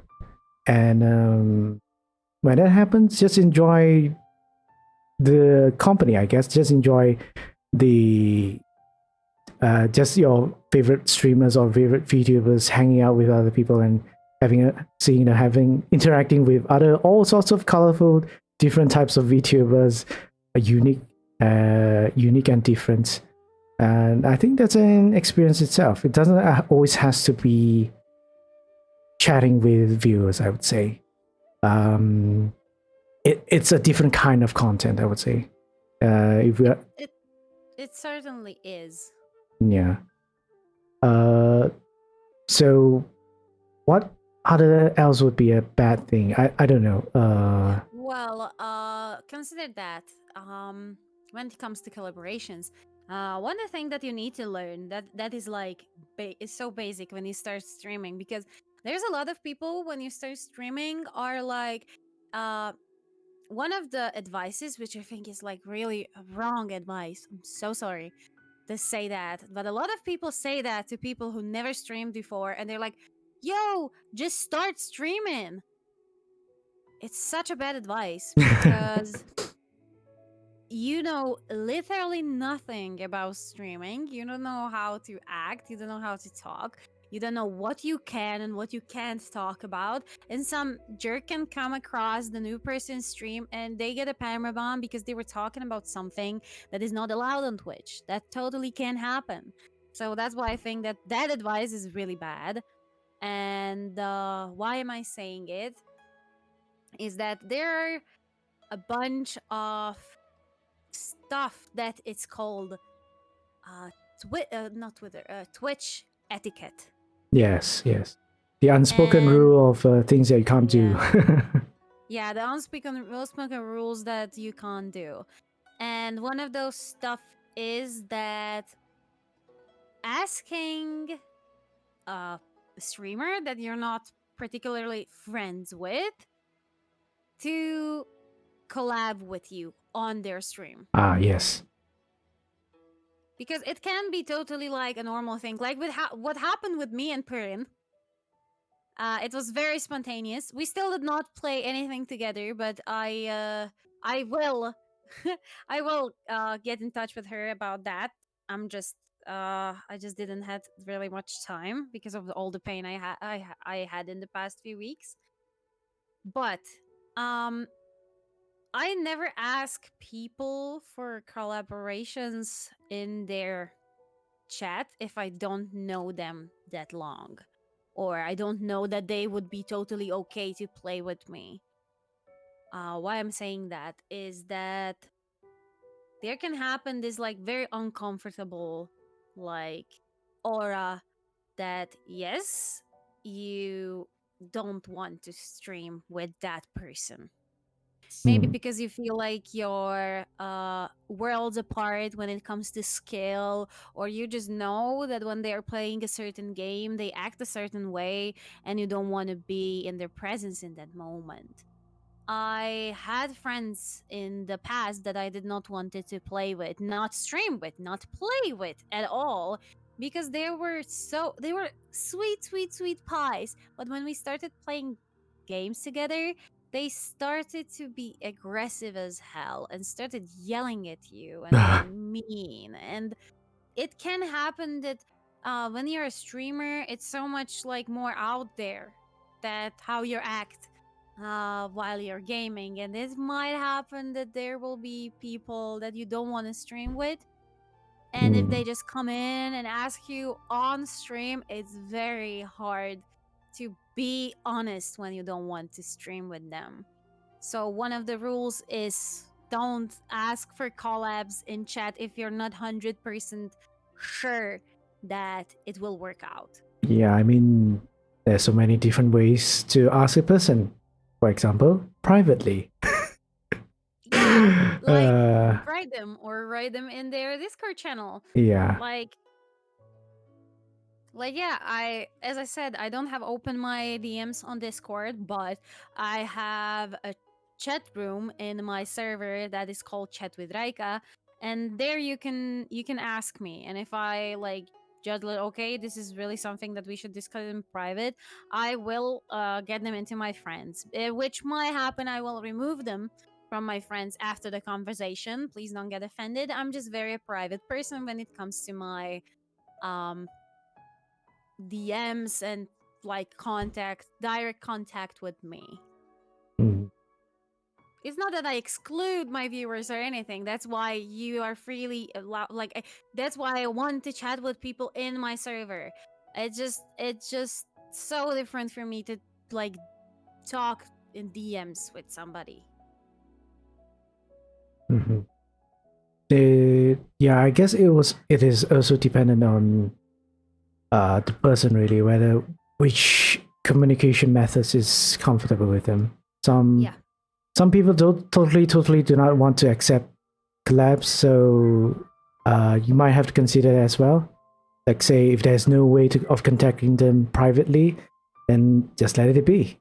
It just means that they are not accepting any sort of a request for collabs and full stop. And don't bother that person anymore, no matter how eager or how genuine that you want to collab with them, despite maybe you do have a sort of a relationship with them, like they know you, you know each other, but they are not looking for collabs. Then yeah, just respect their decisions not to collab with anyone, if that is the case, right? yeah. And when it comes to like collabs, for me, when you call like this kind of getting together a collab, for me it sounds very official. Like collab with somebody sounds very official. Mm, But yeah. uh, most of my collabs, I think the only collabs I have is basically hanging out with my friends.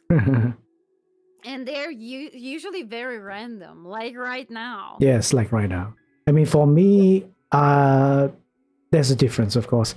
For me, I would treat if there was going to be a collab, I would treat it with full professionality. If it's planned, of course. If it's planned, I would put, in a sense, how do I say this? I would make banners for it. Yeah. I would make announcements for it. I would how do you say, plan what content we're going to be making, we're going to be doing about. Like I did one which is about Monster Hunter, the only one quote unquote official collab. Wait, not the only coffee. I mean, with multiple people. There was one collab with one person, but this was with three other VTubers. Nemo, Daffy, and you know Daffy, right, Rika? The Yes, Orca I do. streamer. I do. I Yeah, am just lurking in her chat right now. she's streaming right now. Yeah, Yeah, she is. I know, I know. So that kind of collaboration where it involves a lot of people and we have to make sure we're all free at that time. Yeah, I will take extra steps to make sure it's quote unquote professional in the sense to call it collaboration. But Yeah, like that's just me. yeah, that's exactly the same with me. That I never had a collab really because collabs are so serious and you have to be very professional about them. I don't think I'm a size of a VTuber that would need uh to have or some like professional collabs so far. And it's just hanging out with friends is enough for me because that's exactly that I made friends on in the VTubing community that I enjoy talking to, whether it's in text or just listening to their voice on their streams. I'm always lurking. You should know it. I'm always lurking. I so know. so so yeah, that's the thing. That I made a lot of friends and they just come in and they ask, "Hey, do you want to hang out?" And that's exactly what it is, a hangout. Like we are hanging out, we're having fun. The Overwatch that we were playing yesterday and the day before it was also just like hanging out. And even if this was a collab, I would be streaming too. But no, I'm just here hanging out with you, talking about the topics of a Like, regular demon worker. Yes, that's me. That's exactly me. mhm, So yeah, we just hang out, just spontaneously having fun. And I think that's like I enjoy these kind of encounters the most, I mhm, would say, when it comes to like the VTubing community, because it's for me, making friends uh is an easy thing. It sounds very stuck up, but it is really an easy thing because as I can judge very quickly if I will vibe with a person, it's very like then I come in, we start talking, and after a while we really do become friends. I would say it's easy depending on what your purpose in doing all this is, right? Since like if let's say the on the opposite side, if all you're thinking about is the numbers, getting followers, getting subs or stuff, you're probably not just thinking of hanging out with people. You're thinking about the content, the entertainment part of the hanging out. So it would make it difficult for you to. Oh, thank you for the follow. Ban me for okay, okay. Okay. That name That's a very is sus that's a name. very sus name, but welcome. I hope you're not here literally for clout. But anyways, yeah. If the purpose you're hanging out with people, collaborating with people, is to really to gain sort of like exposure or discoverability or whatever you want to call it, and it's going to be difficult for you to think in a sense that what you're trying to achieve most likely won't be achievable. Collaborating with people doesn't automatically make it so that you're going to be followed by people or it will get people interested in you. If that is your mindset, you'll very rarely be disappointed because that's not going to happen. Even let's say, I mean, of course, an extreme example would be if let's say you were, I would say, collaborating with Mami Morton or something like that. It doesn't mean you automatically be famous or anything, really. And yeah, it's something. I don't want to brag, but mommy actually asked me some time ago if I would like to like collab with him. I we didn't we did not set up any date or like what we're gonna play, and most probably it will also be just a hangout. yeah, just hang out. Don't think about anything. Oh no, uh, I need to look into who is good to hang out with or anything like that. In terms of like, yeah, they're going to give me cloud. Is that how you use cloud? Oh man. That's the thing. I don't know. I'm not doing it. I don't know. I've never used cloud as a term to say like becoming famous or becoming how do you say popular or anything like that. It's a term. It's after my generation. Unfortunately, that I have to accept. I'm getting old. You're Getting old. you're not that old. Don't say that. You're not that old. Don't say that. But Kind of the right term, I guess. Well, yeah, you're really not that old. Don't say it. but yeah. If everything you do is all about numbers and such, it's gonna be a difficult. You're gonna be having a difficult time as a content creator. If all you find joy is all this success in numbers, it's going to soon to be very obvious for your community. For the ones at least that are not like super, how to say, loyal to you or just blindly loyal to you in whatever you make, the people that are not like on the fence on what you create, what you bring out to the community, is gonna see that you're here just for the money. Yeah, You're not. and one of the Yeah. one of the stuff that most of the streamers can tell this is that if you're trying to cloud chase, most of us can tell. Hmm. Like some of them are very smart about it, yes, but yeah, most of us streamers can tell that you're trying to cloud chase. Especially there's this like really like specific way that people who are trying to cloud chase talk to you, and you immediately can see that they're trying to use you. Especially it is in sorry, I'm gonna say it like that. It is very well known in the community of women who used to be in abusive relationships. Why I'm saying it, I'm sorry if I triggered anybody, is that their abusers use something called love bombing. It's that they do something horrible and then they like love bomb them with flowers and expensive gifts and shit like that. Well, cloud chasers do something very similar. They do a love bombing in their own way when it comes to like streamers. They love bomb you. They tell you sweet things, but overly sweet things. Like they are, from the very beginning, they are complimenting you on a sickly sweet manner. It's just too much. Too much. Because that's the thing that cloud chaser usually try too much. They try to use you, they try to be acting like, hey, I'm a non-threatening viewer, but I also stream, and yeah, so they do that. Hmm.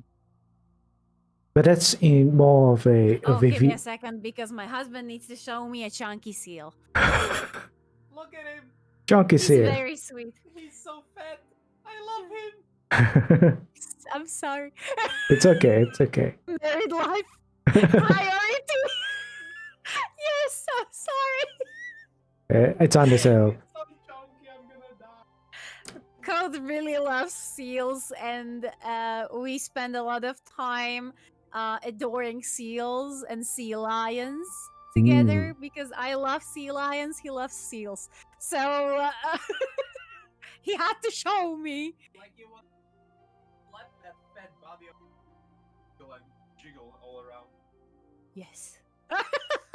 So yeah, I'm sorry. It's okay. Seals are important. It is important. But yeah, about the VTuber cloud chasing in other people's streams. You're specifically talking about those content creators that go to other people's place to get exposure, go to other people's streams to get like discoverability or such. Yeah, it's very sometimes they start very subtle. They start to talk to you as a normal viewer, and then suddenly they're like, this happened to me actually. It happened to me as well, I think, but not but not a streamer. But it's like, I think maybe at the very beginning when I started out, it's one of those graphics GFX designer scammers. They actually, if I've only encountered one, they actually chat like a person. I think it's a real person in my chat, or very, like you said, very enthusiastic about whatever you're doing, even though it's not that exciting. Yeah. I was playing like a Dark Souls game called Purge, and I was fighting this very hard boss, and he was like, "Oh, go slash the boss," or something like, "Dodge, you're doing good. Try again." All that overly, I would say, cheering kind of messaging. I was like, "Oh, thank you for the support and such." But and then halfway through, it divulged into, "Hey, if you have free time, can you go to my Twitter and follow me?" Yeah. Oh my! It's like, okay, sure, I'll check your Twitter later. And it's like, okay, I thought it would be the end of it, but no. It's like they kept on asking, It's like they kept asking. Then then I didn't do. I didn't do whatever they didn't were asking. They left. It was like okay. Oh my god. What happened to me was that I was when was that? A long time ago. They came into my stream, they started talking. They were not love bombing, they were very nice. It was not a bot, it was actually a person. Good night, Rave. Good night. Good night, Rave. Good night, sweet dreams. Bye bye. Thank you for being here. So, what did I wanted to say? Uh, I'm sorry, brain fart. So, the person came into my stream and started like talking like a normal viewer. It was very nice. We had a great time talking and everything. And then they were like, they said like you have a very cute model. They told me, and I'm like, oh, thank you. And they were like, I'm also a VTuber. I also stream. And I'm like, yeah, cool. And I was already very suspicious. But I was like, okay, maybe just try to bond with me and don't know how to do it the right way, because that's definitely not the right way. But it was like, hey, I also stream, and I'm like, okay, nice. Thank God there were a lot of other people in the chat that I had to could talk to. And then the person was like, hey, I have to go because my own stream is gonna start. I'm gonna start streaming, okay? And then proceeded to do a shout out. uh-huh. Like, he did the whole command thing, but only mods and I can do it. Yo, that was such an instant ban. I was like, yo. Okay. Yo, that was rude. That was so rude. Or what happened, like, what else happened was that somebody came into my chat that I interacted on Twitter before. Like, we did interact before on Twitter, so I was like, okay. They came into my chat and were like, hey, can you give me any tips for, like, how to start being a streamer?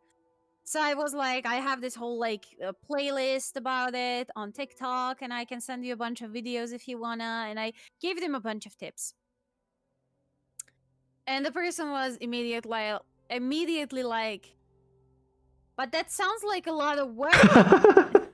And I'm like, well, okay. Well, okay, yeah, it kind of is. And the person was like, but I want success. And I'm like, well, good luck with that. You do you. And was like, but it is very hard, and started like telling me their sob story. And I was like, yo, I do understand people are in like different situations in their lives, but this is not the way how to become successful, my dude. This is not it.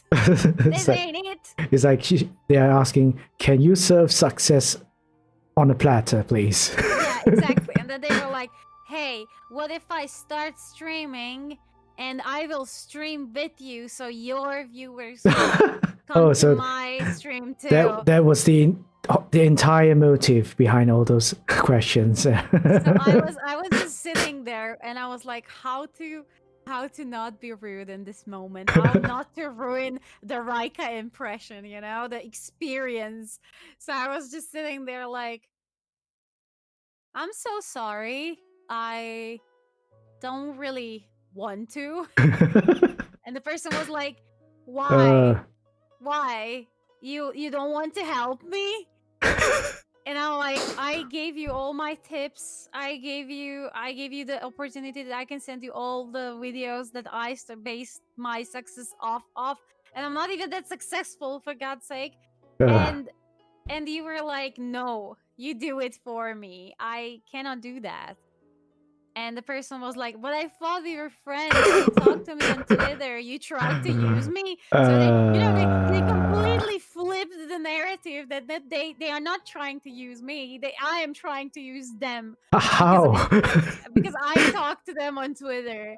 And I'm like, how am I supposed to like use you? And they're like, oh, you're using my kindness. And then they told me that they will never come back to my stream and that they will ban me. And I'm like, okay. Oh, that's good for us. Yeah, like have a good trip. Have a good trip. I don't. Likewise, bonjour. Yeah, bonjour. До свидания.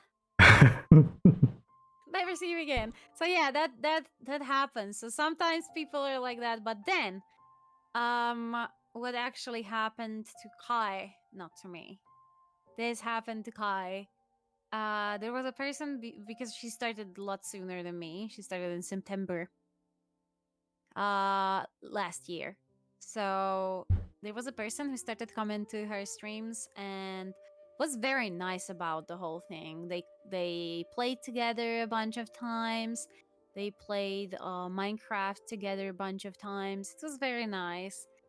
And then they grew above her a lot. And when she wrote them if they want to play again or something, they first they started like ghosting her, and then like absolutely when she came into their stream and was like looking like they started a new Minecraft server with somebody, some like bigger streamers that were more, suitable for their like numbers. So Okay. they absolutely left Kai behind. Mm. And I remember that when I surpassed Kai around May, I immediately told her, like, hey, no matter how big of a streamer I will become, you should know that I will grab you by the horns and pull you up with me, bitch. And she was like, yo. I'm doing the okay was sign. Yes. Dude, I go, okay, so yes. She's like, yo. Like, really? And I'm like, yeah. And she then said, like, but you already like overgrew me. And I'm like, I don't care. You're my wife. I'm staying beside you. And like my relationship with Kaisi is very special. I can see it. I mean, I'm not sure about the viewers, but I can see it. Yeah, we have a very special relationship. Kaisi is on a hiatus right now, but she still streams with me. And we talk every day. Yup, Izet does agree that we have a very special relationship with Kaisi. I do love her big time. Big time. Mm. Do hope Kaiser gets back. Yeah. Oh my god, yes. Because Kaisi is my favorite streamer. No matter, like, there's a lot of streamers that I follow. And there are bigger streamers who have, like, a lot of engagement and are doing a lot of stuff. But Kaisi was my ultimate favorite streamer. And still is, and no matter that she's not streaming right now, but she was and still is my favorite streamer. I always enjoyed being in her chat, just listening to her talk about anything. I was giving her most of the time a lot of company. I was just like spamming her chat with all the emotes and all the questions, and just like I really like her vibe. I really like how she talks. I like her accent, and I like Kaisi as like a person. I would agree. I will vouch for whatever she's saying. Yeah, it's just so good. It was so good to watch his stream. And I loved it. I loved it so much. But her internet started to become shittier and shittier by the day. And that is like probably the biggest reason why she stopped streaming. Like there was a bunch of others that I am not free to talk about. It's her business. I know, but nobody else needs to. But what is officially stated and is really, I truly can confirm, the biggest reason why she stopped for now is that her internet was becoming really shitty. Like, she started streaming and it started like her. it was breaking up. Her stream was always crashing, and to the end, she couldn't stream more sometimes than half an hour or an hour before her internet connection was absolutely dead. And that didn't used to happen before that much.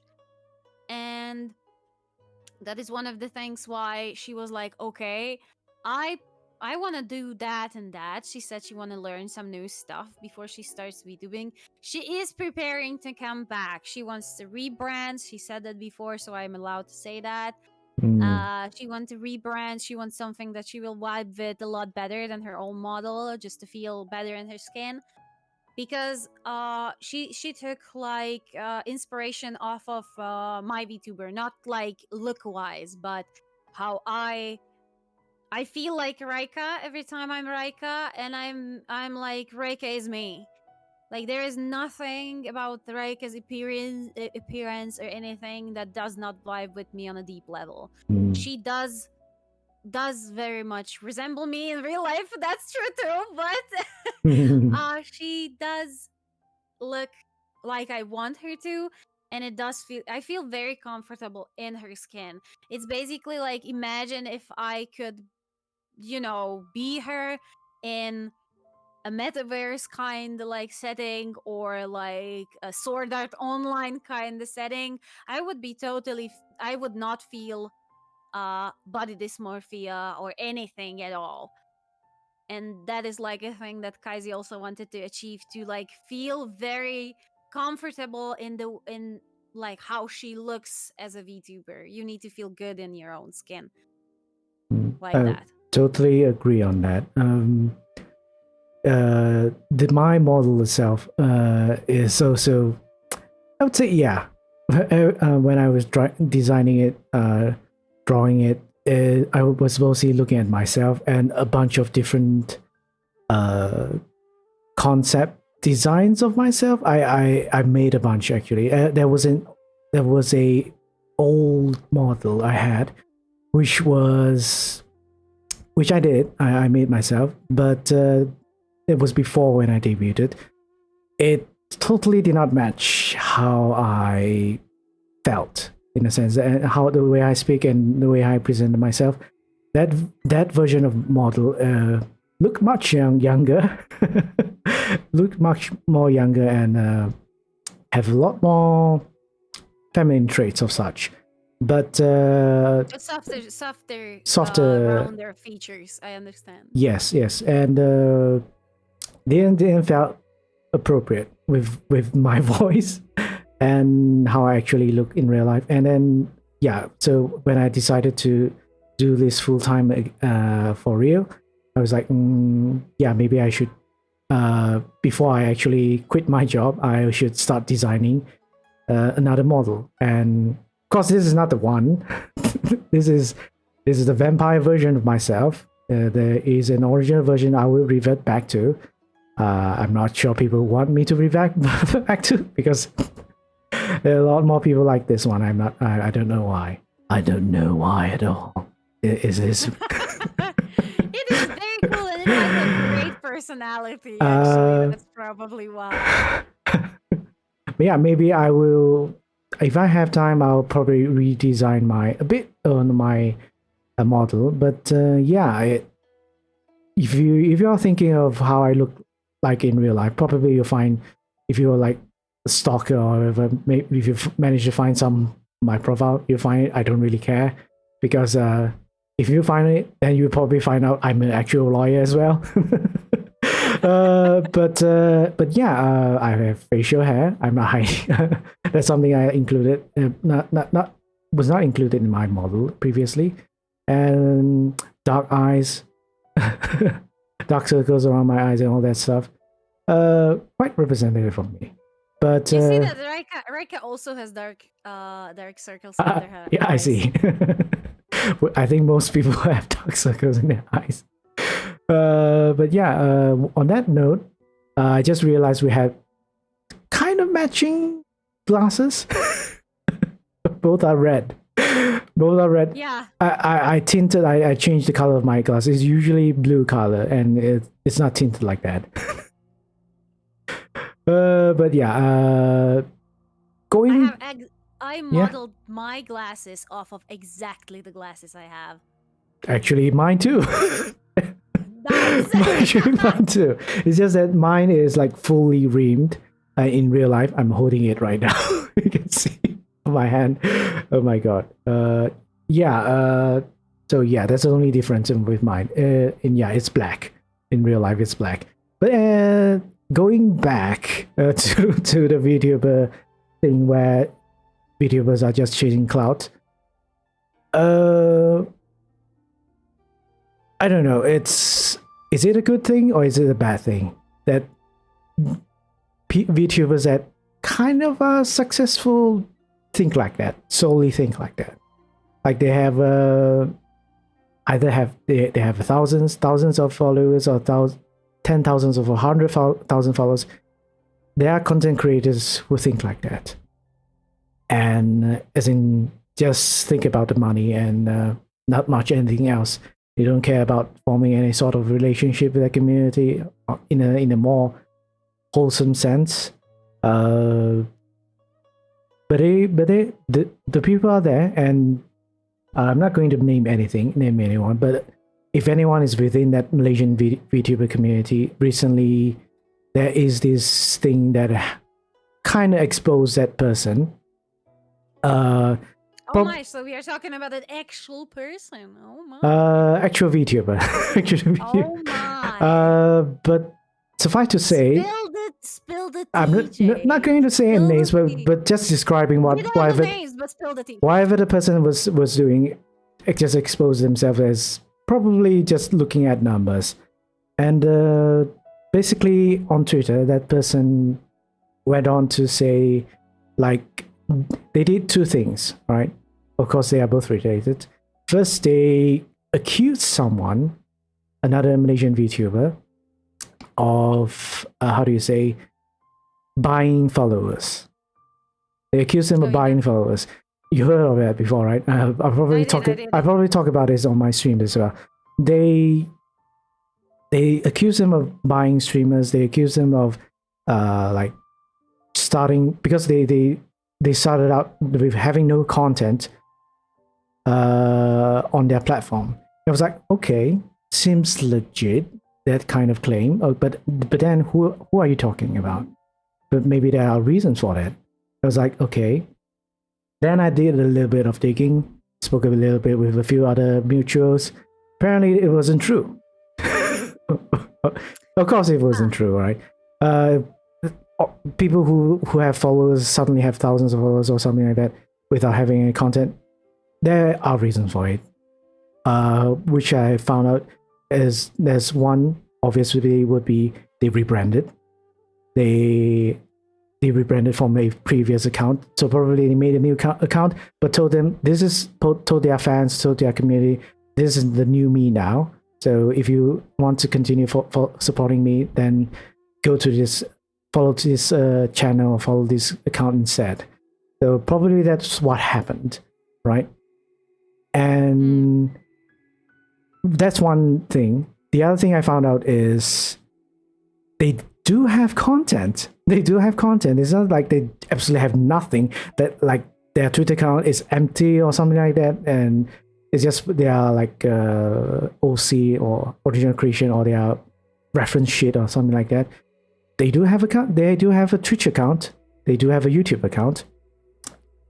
The only thing, yes, the YouTube account doesn't have any videos, but they are very, very active on Twitch. They are streaming on Twitch. So I have no idea how that came out as saying they didn't have any content. They have the very professionally made model, because they are professional. From what I heard, they came from an agency. They came out of an agency and being an independent VTuber now. So that's one thing. That's one thing. They are not some amateur or anything. They are a professional VTuber. Wow. So, hey Rayma. So then that's one part of the thing. You're setting things, Rajka? Yeah, I am. It's okay. It's okay. So the other thing is they use this accusation to say to like pity themselves in the sense that how much effort they have put in, and they are not. It's not showing the results that they want. Like they are not implying they are not getting enough money. They're not getting enough followers. They're not getting what they are supposed to achieve. Maybe whatever, right? So that and it's someone that is, I wouldn't say really popular. But it's within the community they are considered relatively popular. But yeah, it got a lot of flack. Hey, Aiden knows who I'm talking about. Aiden, don't say anything, okay? Don't say anything. Rayma, I've been great. How about you?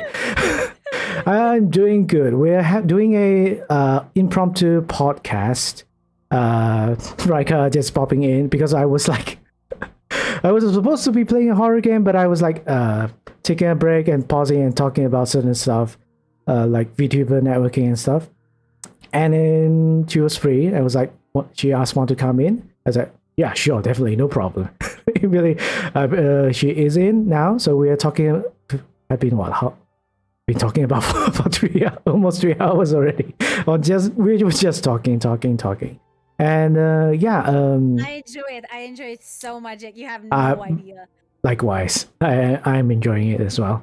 So yeah, Rayma is a VTuber as well, and Zero Aiden is a Malaysian VTuber as well. Also part and partial of the Malaysian VTuber community as well. So he has a lot of insight into it, much more than me. But yeah, Aiden is saying effort is kind of subjective. Personally, everyone grow on their own pace, but I get why some people would think that way. We've never been popular, Jake. Nah, you're. I won't say popular in the sense that you're like Markiplier level popular. Within the community, everyone knows you. So to speak, right? We're always doing impromptu stuff. Yeah, we always do. Oh yeah. More like stalking, including Raika. Yeah. You're stalking me too. Did you know he said Aiden said he has 100,000 points on my channel. 100,000 points he has never used. Means that he has been really, really lurking. I stalk everyone. Well, I can, I spend most of my, I spend my points. So I'm just at 9K right now. 4,000 points. But I spend them on Hagai Arena redeems, because those redeems are made for me. They were made for me.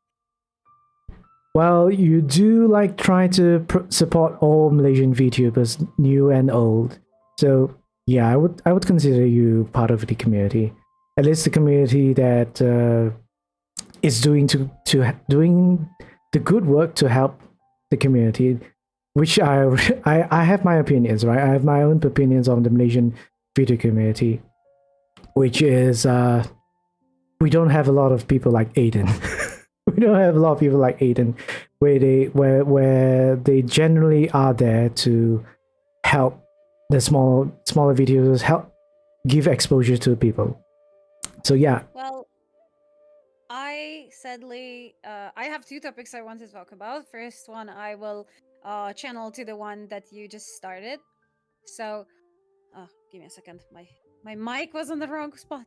Okay, now it's good. So, I'm kind of jealous that you have this like Malaysian YouTuber community. It's okay. You don't have to be. Because yeah, continue. We had in not just Slovakia, but in Czechoslovakia, basically, even though we are two different countries, we often like talk about both countries the same.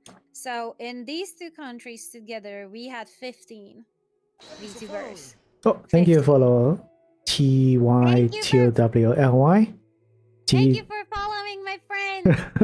You should follow Rajka as well. If you really, I recommend it. Let's give you another shout out again.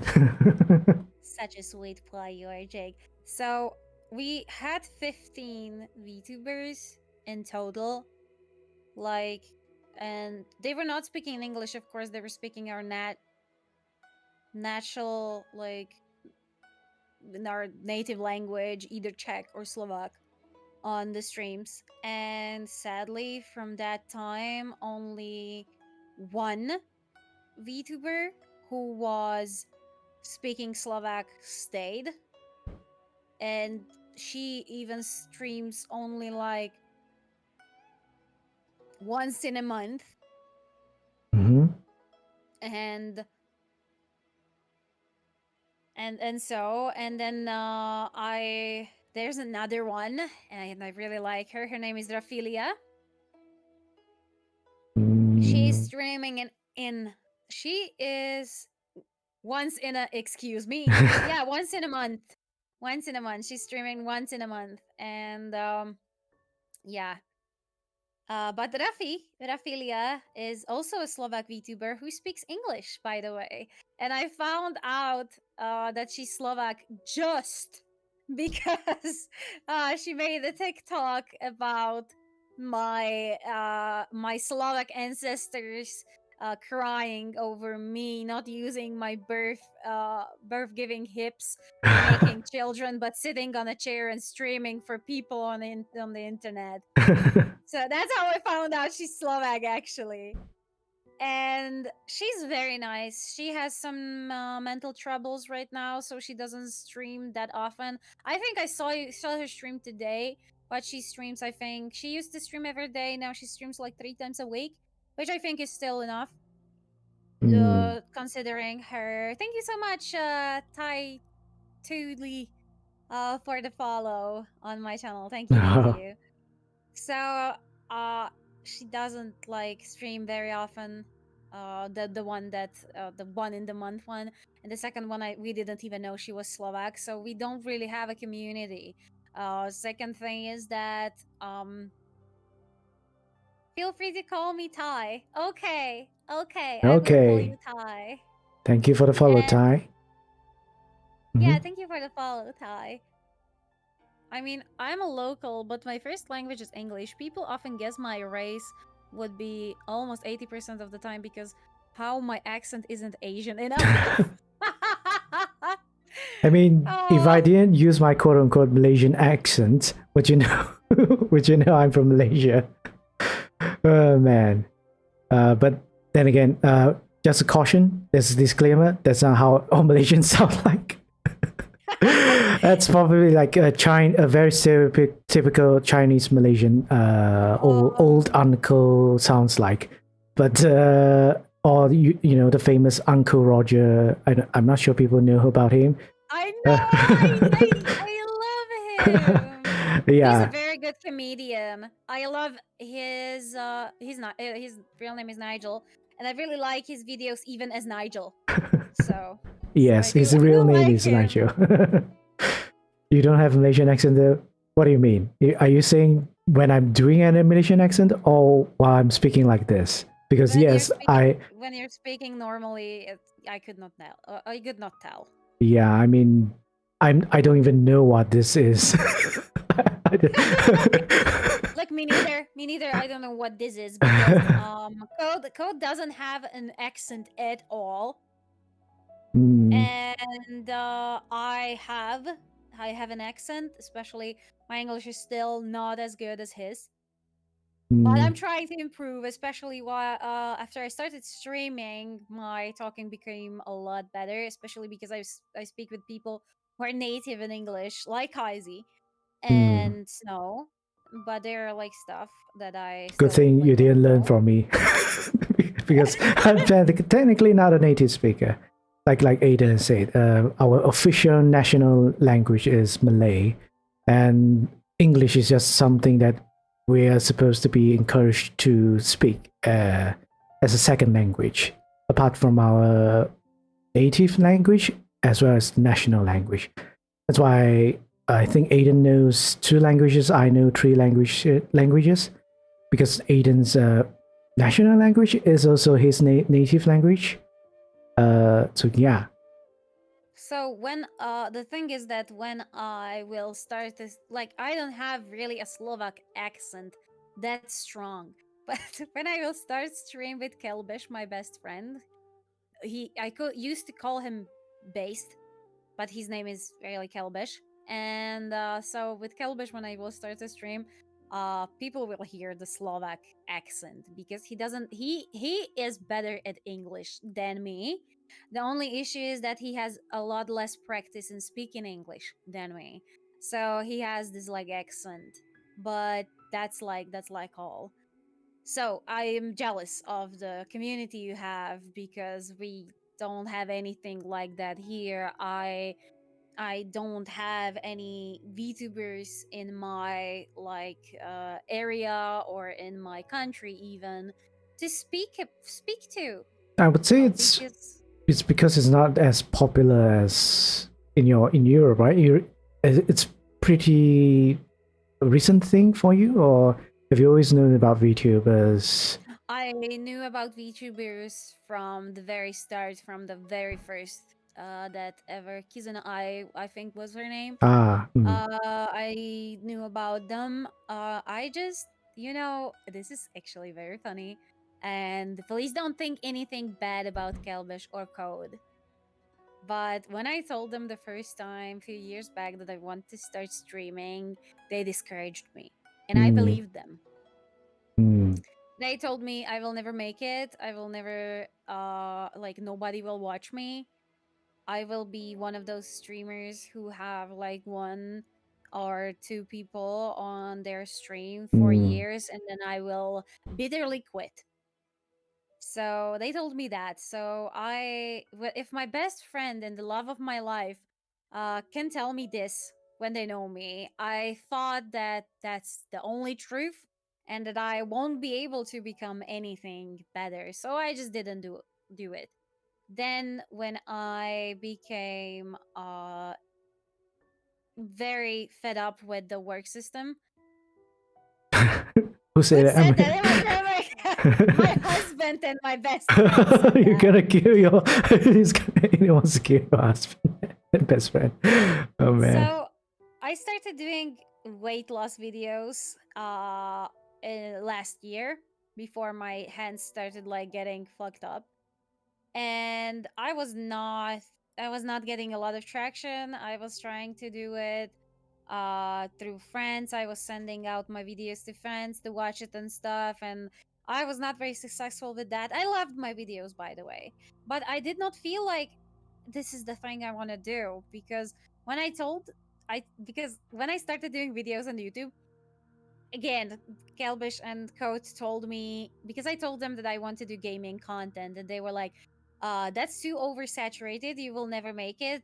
Find another niche. So I tried. I tried to do weight loss content. It did not good, but then I made a gaming video one when my wrist problems began, and it did really well. And then I was like, oh, nice. But after that happened the encounter with the creep Ah, that yes, everybody yes. everybody knows about, and so I stopped doing videos. And then in November, that like 6 months after that, I met Kai, and the rest of the story you know. So yeah. And these days, Kelvish and Code are like, I am like, they're like, we are sorry. We really did believe that you will never make it. We were wrong. Hmm. And they're basically happy for anything that I achieve. So I like yeah. But yeah, that happened. Yeah. So what I wanted to say, coming back to the topic of VTuber networking, is that I did a quick scroll through Twitter and immediately came through all of those typical drop your Twitch link so I can have more friends to raid, Mm. drop your PNG, hi, say hi, give me your Twitter link or Twitch link, like, or basically the follow for follow kind of content that cloud chasers really like to use.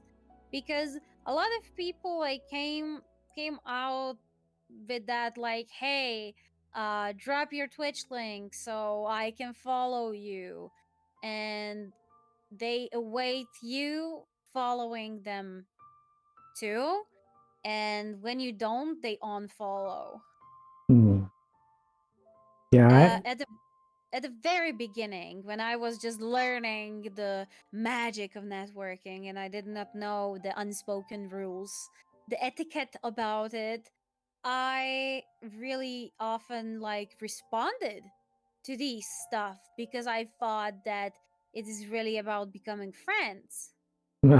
So I responded, I followed them, and when I followed them, they unfollowed I made a me. big I made a big tweet about it. I think, like telling people, those that post tweets about wanting to make friends, they don't really.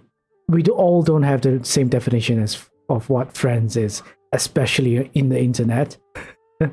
In social platforms, when people ask for friends, they normally don't mean what you're thinking they mean. Uh, yeah, as I said, friends, everyone has different definitions of it, and everyone puts different weight on it.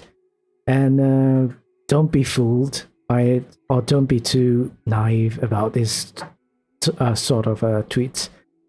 Uh, yeah, as Rika said, normally they are just there to get clout. They are there to get the numbers. So, and after they get the numbers, they probably don't care about you once they get the numbers. And how do I say this? I have my own bad experience as well with all this stuff. That's why I've stopped interacting with them, but not really because they follow or unfollow me afterwards, something like that. It's more towards don't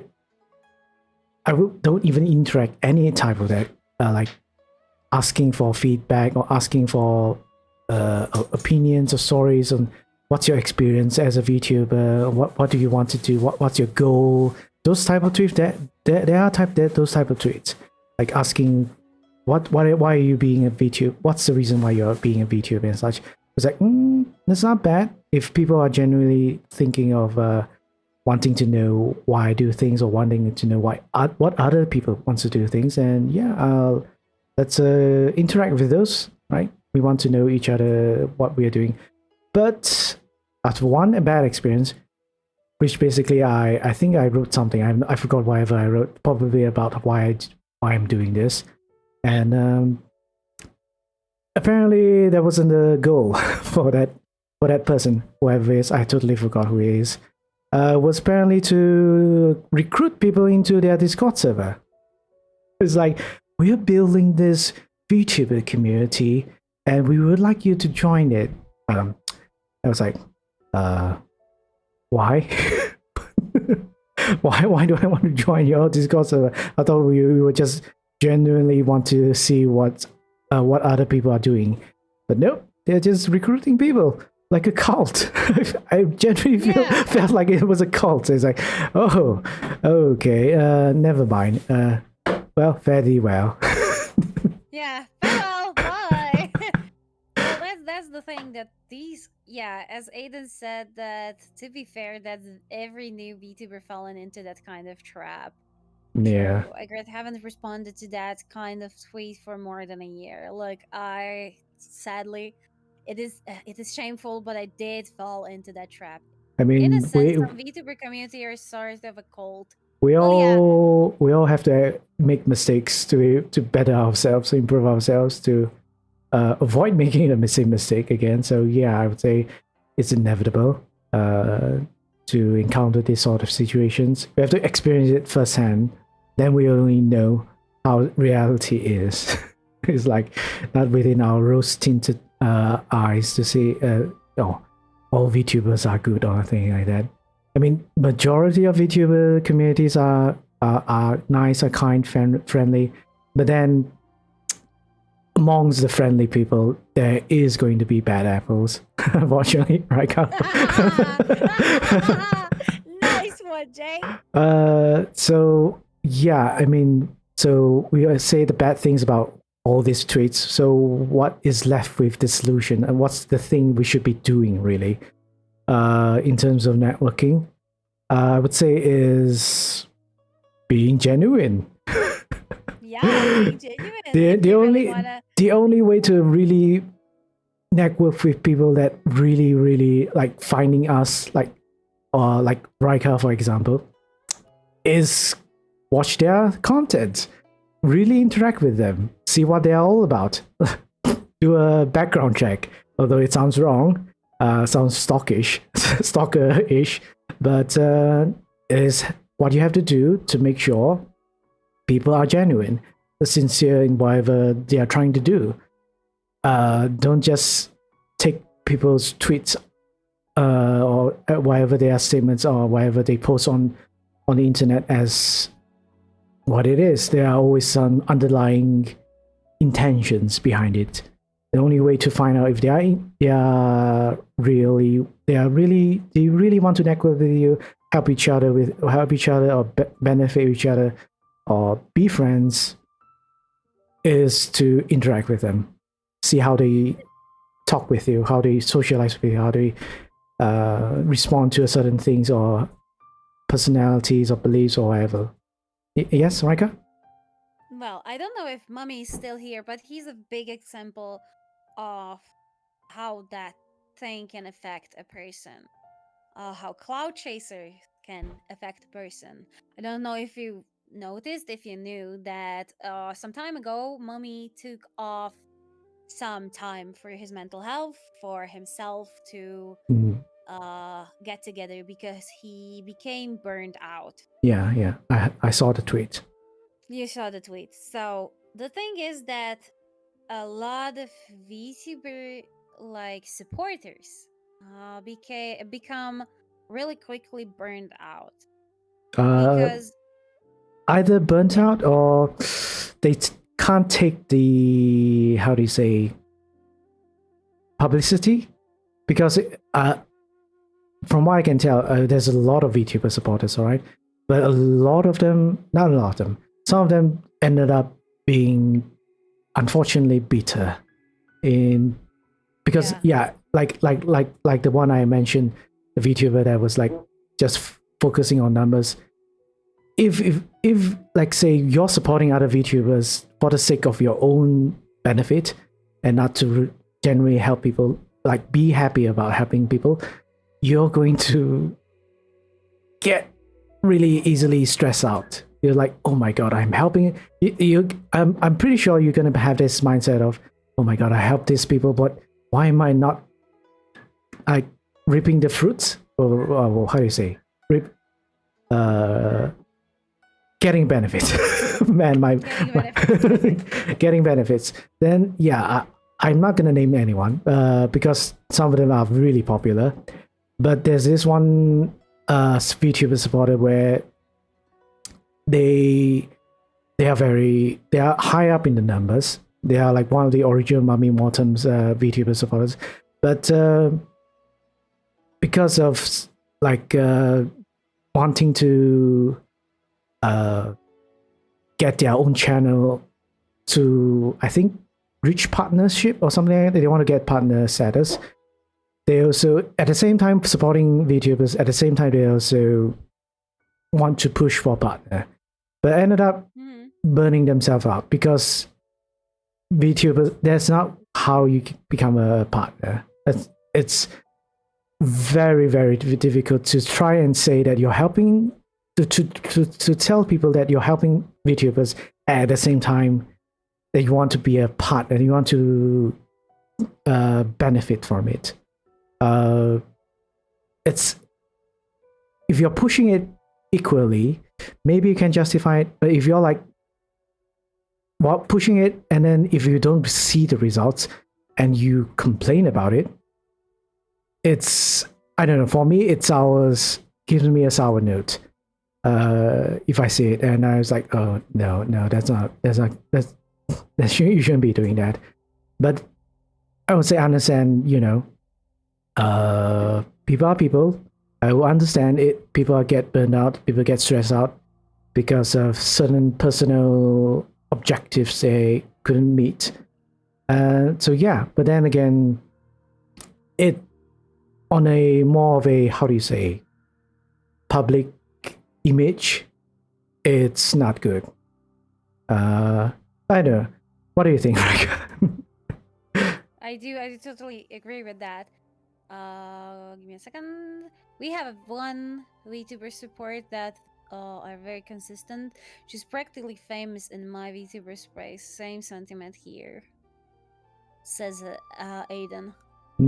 I think I know who you're talking about. I think there's multiple Malaysian VTuber supporters. Like, yeah, specifically just supporting Malaysian VTubers. But yeah, quite famous. And I can see that her goal is just to support all Malaysian VTubers, regardless of anything, whether they are big or small. She supports them and has never ever done anything for herself. Oops, I slip a bit. Oh no! Someone requested the old Someone- George voice. Oh, Activating in 5, someone requested another accent for me to do. 2, Oh, Judge. 1. Alright. Oh, this is a problem. Is I only do this voice if I'm playing Ace Attorney. This is the judge's voice. And I have absolutely no idea how to speak in this voice.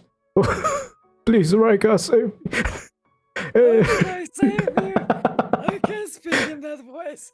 By the way, it's my only voice that I can speak in. Oh no.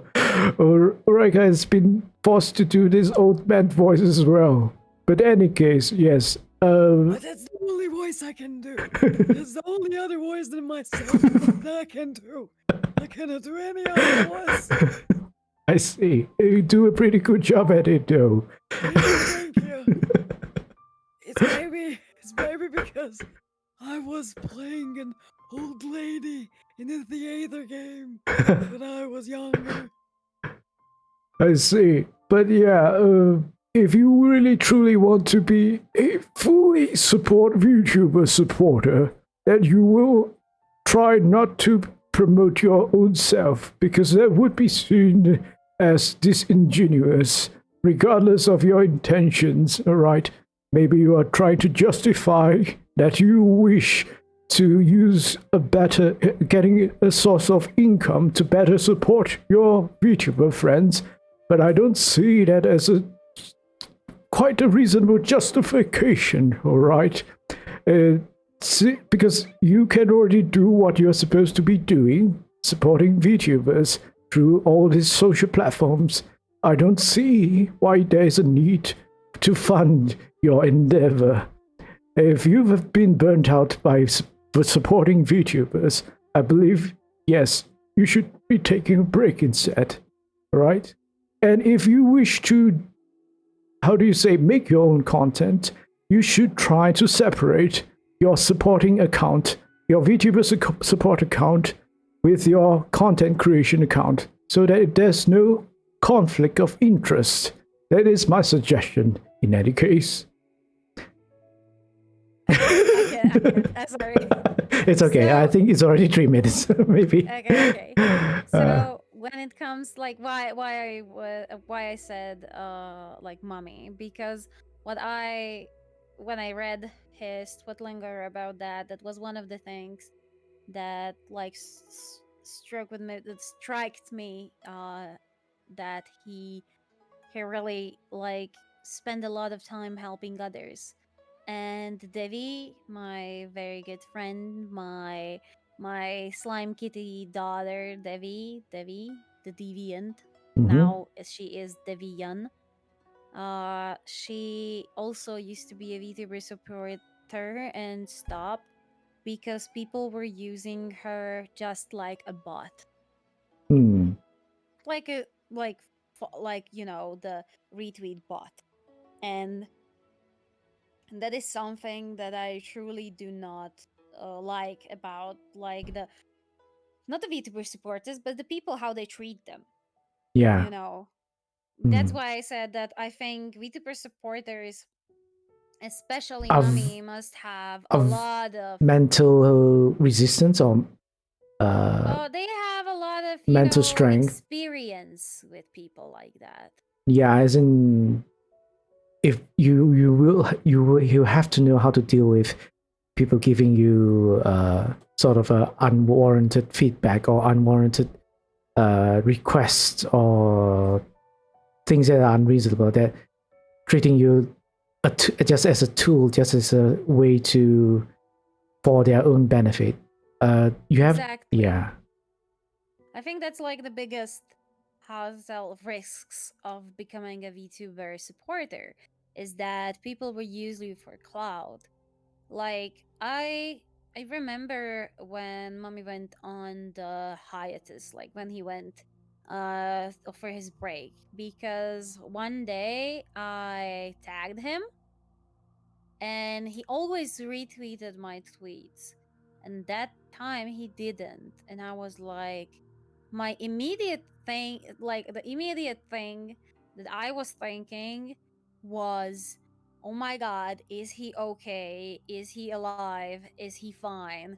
So I immediately went to his Twitter. I found out he went on break, and I was like, I wished him that he Mm. recovers soon and all that stuff, That's because actually what I I did as well. you I did the was like, same, yeah, I tagged because Mami Mote. He didn't retweet. What happened?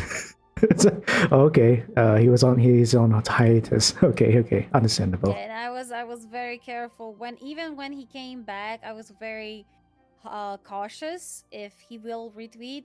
So I asked, he said yes. He even told me that he would have retweeted my stuff even on his hiatus, and I'm like, I just didn't want it to tag him. Mm. And that's the thing, that a lot of people uh did not care. I did see a lot of people still, even when he was on break, I seen people tagging him every day, a lot of times. I was just scrolling through Twitter, because I still do networking a lot, like at least 1 hour a day. It's not 8 hours a day like it used to be, but at least 1 hour a day. I just go on Twitter and I go through the tweets. I respond to people, to my friends, talk a little bit, Mm. and I still saw that a lot of people were tagging him, and Yeah. I was just, and same people, like the same people day to day were tagging him, and I was just looking at it like, if you knew him, you wouldn't tag him every day when you know he will not retweet your post. Mm. But those people did not care about retweets. That he didn't about him, just his retweets. So they were constantly tagging him, even though he was on a mental health break, and it kind of left a sour taste in my mouth. That they tried to, like, one thing is, like, he's a VTuber supporter, of course. Yeah, he does that. That he supports us and retweets our stuff, of course.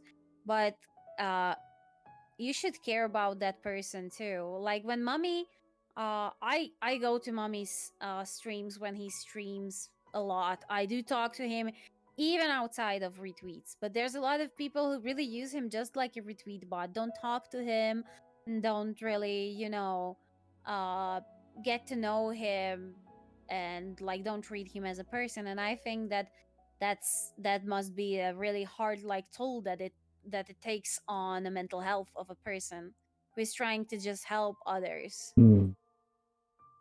I believe he also receives a lot of unnecessary DMs as well when people don't when he doesn't retweet their whatever tweets they want him to tweet as well. So there's that thing as well, which I think, yeah, I'm pretty sure it happens. And yeah, it's a very difficult quote unquote job to do, to support people, uh, to support people equally on all sides, whether they don't like you or don't like, whether you can't give them support. you still have to do your thing. You still have to support VTubers.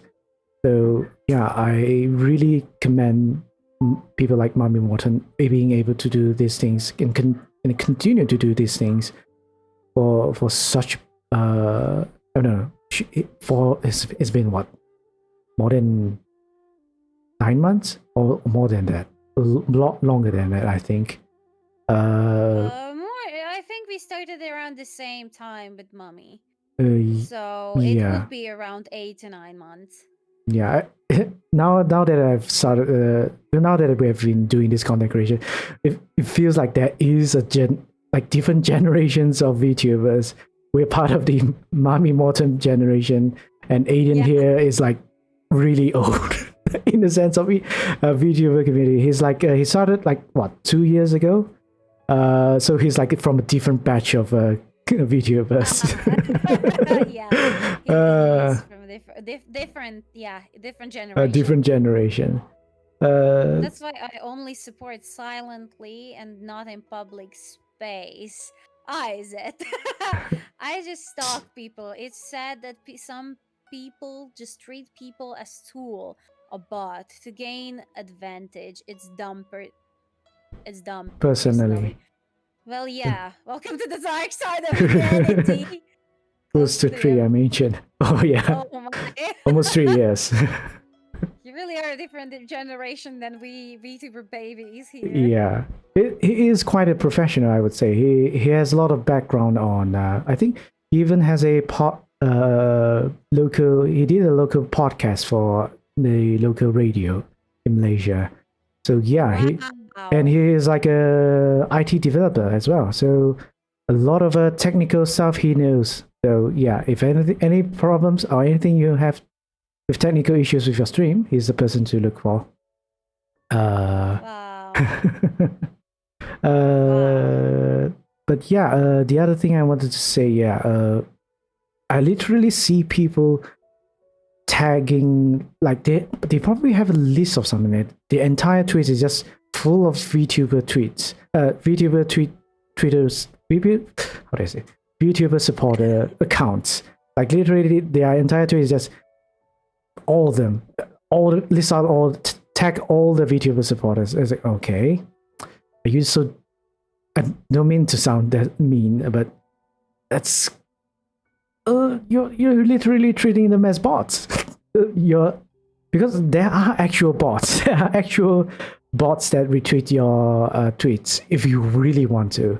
I mean, I somehow do apparently trigger those bots to retweet my tweets. But if you want an account to retweet your tweets, there are those options. But yeah, if you want a personal, how do you say, personal or human touch for your retweets or for your supports, then treat your VTuber supporters like humans. Yeah, exactly. But for me, it's like, you know me, I have social anxiety and such. I don't want to trouble people. So if I find that they are having problems or supporting people like that, I would rather not bother them. I would rather inconvenience them. So nowadays I try to, how do you say, personally go and engage with other VTubers and see what their contents are like and such. Literally, I go on Twitter. First off, I follow them. I will see how they are usually like, how they tweet, how they make content, what their usual routine and such. I'm a stalker as well. You don't have to say, you don't feel bad, Rajka. We're all stalkers. Aiden, sorry, I if I ever say anything bad about you being a stalker, I'm a stalker as well. Yeah, me too. So yeah, I would say that's the only way to genuinely find people and network. Of course, it is slow. It is very, very slow, and it's not going to work. But it is the best way to network with people in the long term. If all you do is like post tweets like please like or retweet or comment, reply on my tweet if you either wants to be friends with me or wants to chat with me or collab with me or those type of tweets or whatever, you get the gist. Is not going to have you a long term networking relationship if that is all you care, right? I really how do you say, it is an eye opener, in how is for the past 9 months, the people, the mutuals I have, the friends I have, like Rajka and Aiden, all everyone, it's much better to personally network with people. No other VTubers through your the friends that you already have. They know people, and those people know people. Might as well connect with those people rather than just randomly getting Go followers. around. Yeah. Follow for follow, all those type of thing. Yeah. Yeah, follow for follow is not Hello, really. Zarga. Hello. We are stalkers here. We all. One day I'll make a tweet that breaks conventional VTuber promo. Ooh, is that a challenge of sorts? I will believe you will achieve your dreams, Aiden. Hmm. Even though I don't know how you want to achieve that, I leave the magic to you, so I believe you will somehow be able to achieve that. Aiden, as far as I know, he has a plan. He has a plan. He has a plan to unite at least all Malaysian VTubers one day. And I'll be waiting. Okay. What I wanted to say, as we were talking about VTuber spaces and communities and stuff like that, because the VTuber community as a whole is just a big community, and I am in a VTuber group. We are called Villain Association, and we do interact with each other. Though we did like most of our people are on hiatus right now. Yes, But yeah, I'm in a group, guys. I'm But- cool. but still, it's quite active. Still quite active. You all still talk to each other and hang out with each other. So Yes. So what I wanted to say is that I recently became a part of a community, a VTuber community. We are called VTubers with disabilities, mhm. and we are really. And I will be honest. I was not. I was one of the OG. I'm one of the OG people there, because Apple or Sheepy created that and was searching for people who have similar issues, so we can share our burden of streaming with disability, because that's one thing. When you're disabled, a lot of stuff makes is an issue for you, makes it harder for you. And she was trying to find people who are similarly disabled like her, and so we can encourage each other and feel better about ourselves through talking to each other, because there is a lot of guilt that disabled people deal with on a daily basis. Guilt that we feel towards ourselves, because a lot of us were healthy in the past, and it's like this wishing that if I was healthy again. But we mostly know that this might never come, and even we have special stuff we need to take care of when we are streamers, like right now. No, not promoting myself, this is a disclaimer. I'm not promoting this. uh I want to buy a better chair for Christmas because I am disabled, and that was actually one of the stuff that came across. I did not even think about it, but somebody in the community was like, I never thought about it, but they get surprised with a new ergonomic chair, and their VTuber experience became so much better because their back doesn't hurt so much because they have some back pain, why they are disabled. And they gave us a lot of tips of chairs and stuff that they were trying out. And I was like, oh my god, I would need a new chair. And that's exactly that we just talk to each other about. The other day somebody was like, hey, what is your disabled VTuber setup? Can you maybe give me ideas to how be more comfortable while I'm streaming and stuff like that.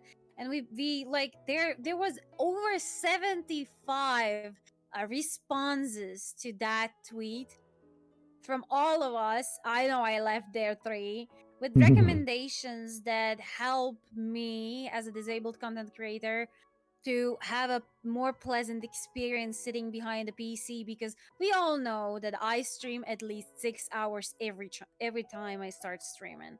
So it was really like uh we really engaged with each other, and there is really no cloud chasing in that community, which is really impressive because there's a lot of us there by now.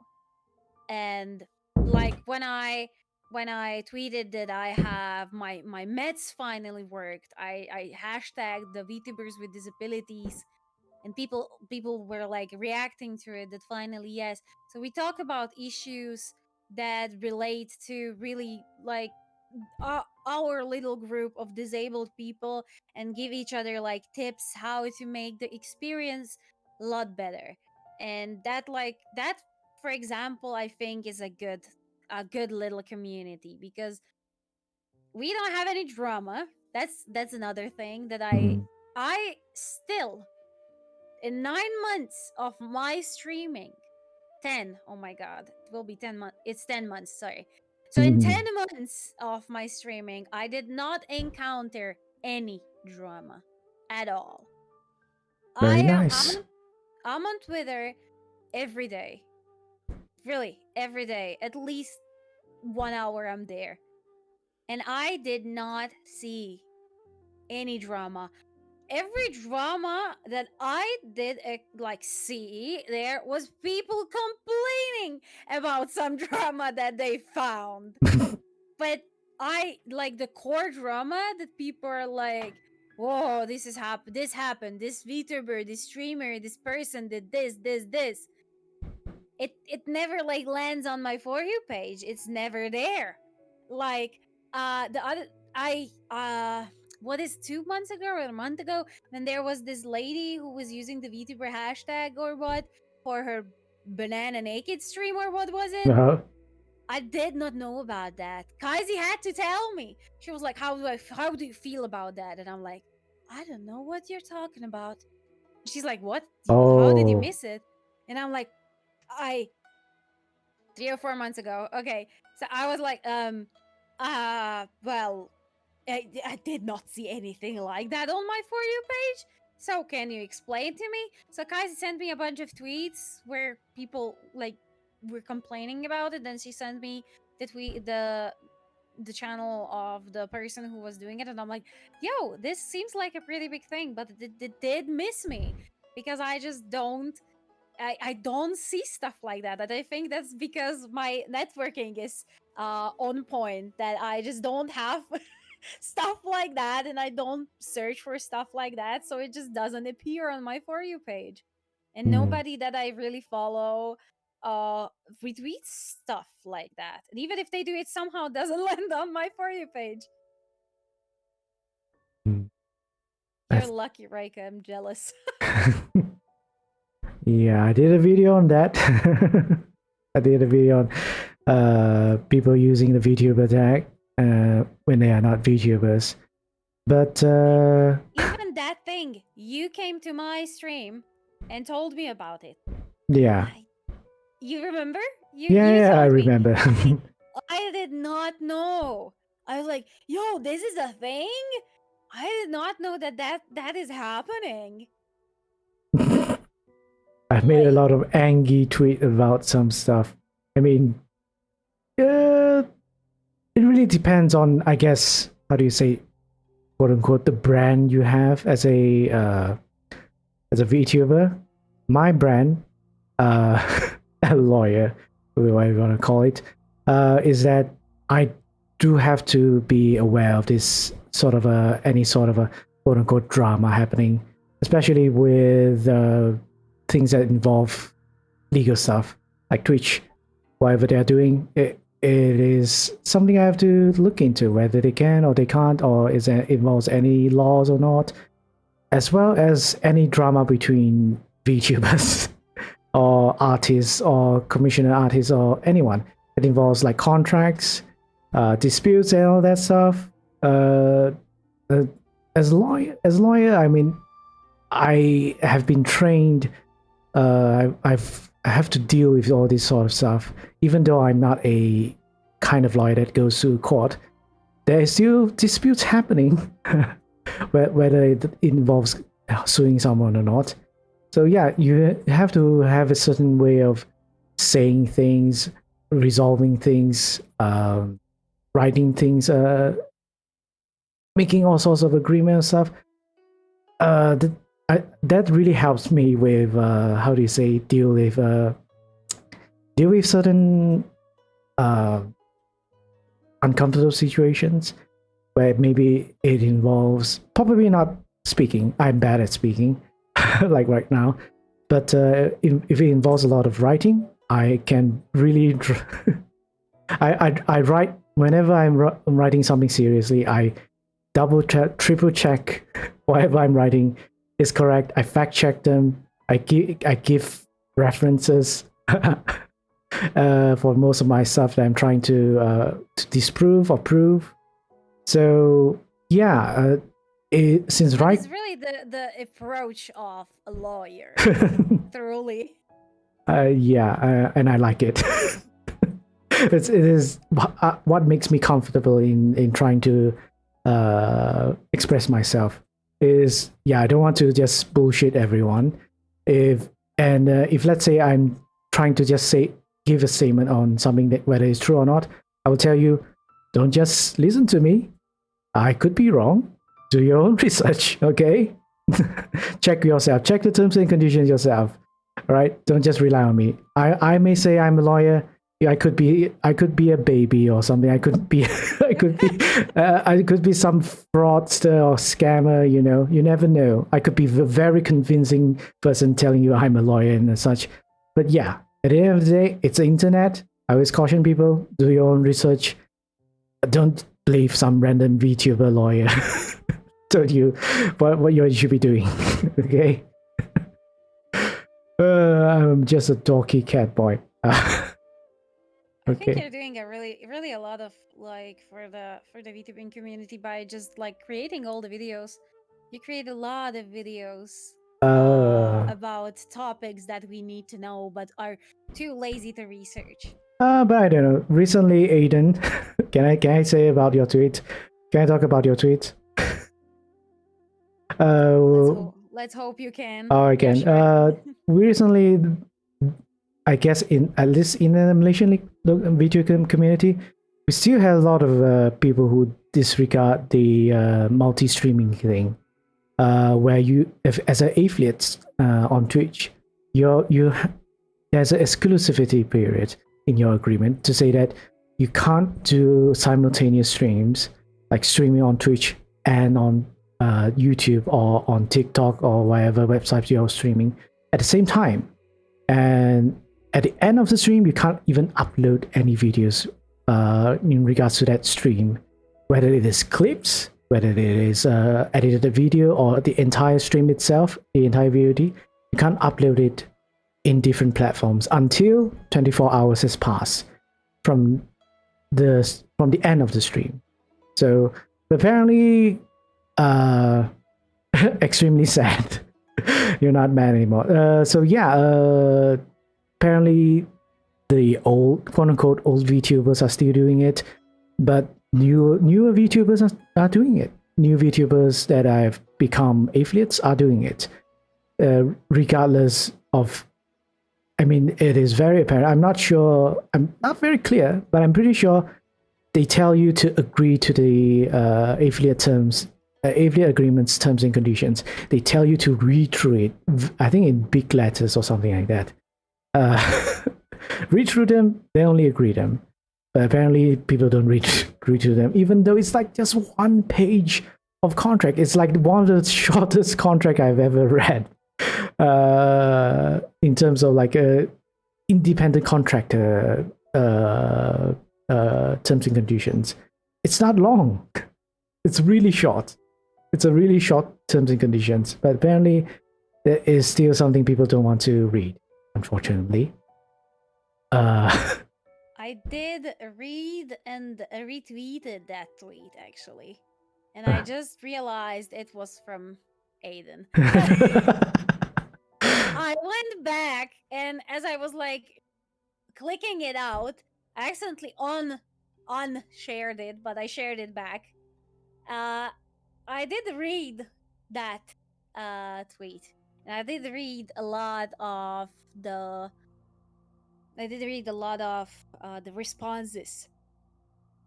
I wanted to ask actually. I did not have the. I didn't wanted to ask there. I actually wanted to go to you, Jake, and ask you about it. Mhm. I think that there was this information that it's okay to multi-stream on TikTok and Twitch. Is that true? Partners. It's something that I've been someone has brought up. A mutual of mine has brought up, saying that supposedly you can multi-stream, and reference to something like a FAQ to me. I was like, oh no, is it? And I went to check. Apparently it's for partners, and I see. yeah, it's a partner FAQ, and confusing as it is, the FAQ is, but essentially there's a statement. There's a clear-cut statement saying Twitch affiliates cannot multi-stream. Okay. And because it is together with, it's inside a partner's FAQ, and there's a sentence to say that partners can multi-stream on TikTok or something like that. I understand it is confusing, but it is not the case. Unless the affiliate agreement has changed, and unless there's an affiliate FAQ, I don't think there's an affiliate FAQ.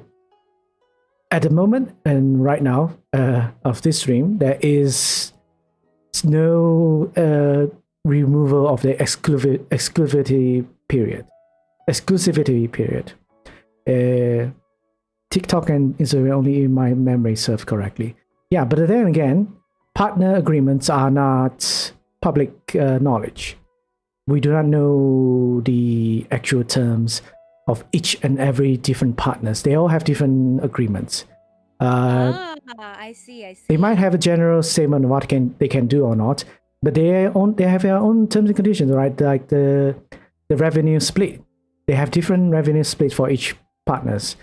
As I recently talked about it. There's a big hoo-ha about it on partners' revenue splits getting reduced to just 50-50 if you're not making more than 100,000 USD, which apparently a lot of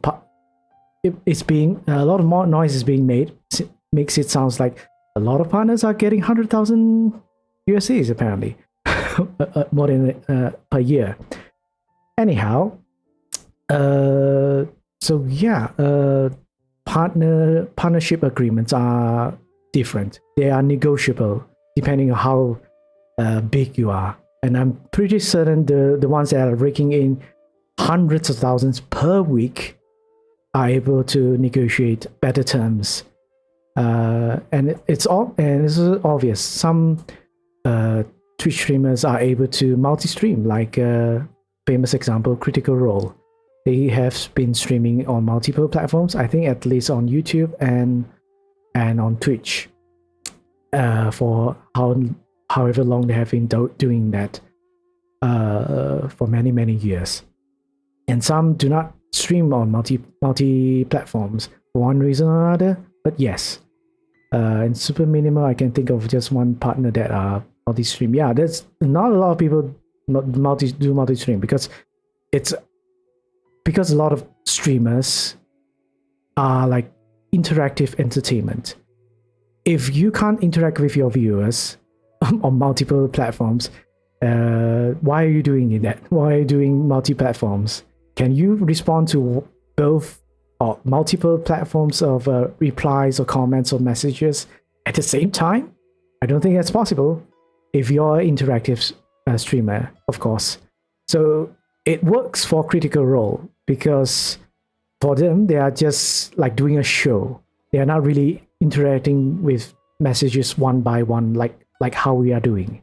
So yeah, and then that's one thing about why it's an option, but people do it because I don't know, gain exposure or something like that. I think that's the only reason people multi-stream, to gain further exposure on different platforms. Yeah, that's probably to bring in more people. I only seen small streamers do that, to be honest. Yeah, the ones that are still not affiliates, they are very well within their rights to do it because they are not bound by an exclusivity period. Man, that word is hard to pronounce. Yeah. But yeah, for those people that are doing it just as hobby, not aiming to be an affiliate or anything, yeah, feel free to do multi-streams. Whether it works for you or not, it's your own discretion. That's your own view. But for affiliates, no. If you do it, it's a breach of contract. And of course, the affiliate agreement is already quite biased. The termination clause they have is already like, we can terminate you anytime we want. But also, yeah, if you give them a reason to, more so likely they're gonna terminate you. Don't let you stream. All right? Don't how do you say? Hit the beehive or bonk the beehive. Not necessarily. That's not the phrase. You know what I mean. In Slovak, we say, "Don't tickle the snake with your bare foot." Man, okay. Someone must have tickled a snake with their barefoot if a phrase is like that exists. Yes. Man. Or also we have, "Don't tickle the tiger on its belly." It could You know, mean cats really hate if you touch their bellies. So yeah. Why yeah. snake? Because snakes are very common here. That's why. Well, it's common here as well, but I think it's more of the huge kind, the anaconda kind of snakes in Malaysia. These snakes are really small, but they hide in tall grass, and it's very normal that you get bitten. Wait, so there's tigers in Europe? No. I was talking about the snakes. Oh, okay. Little snakes. They're Why tickling? they're That's a weird fetish one. I said you and your feet fetish, man. Who knows? But yeah, it's how they say it. Don't tickle the snake with your bare foot. So yeah. That's what we say. Yeah, well, you don't want to get terminated, don't do it. Yeah, but then yeah, people have all sorts of reasons on ignoring the clauses. It's like, I'm so small. Why would Twitch care? Like, they gave all sorts of reasons. I don't know. This people who give that sort of excuse is super irresponsible, especially if they are adults. And even if we have minors, I'm very certain. Yeah, there are minors who are affiliates, but those minors have to have their legal guardians agree to those affiliate agreements. So it doesn't matter for the minors whether they agree or not. It's for those that are responsible for those minors to take responsibility. But for anyone that is adult, there's no excuse, because when you're an adult, if let's say you're probably after graduate, or if you're already working, your life is full of agreements. Your life is full of contracts, whether you like it or not. You buy a car, there's a contract. You buy a house, there's a contract. You marry someone, there's a contract, but sort of. There's a contract. You have to follow laws and such. And when you're working, there's employment contracts, and when you're buying insurance, there's a contract. When you're going to hospitals, there are contracts.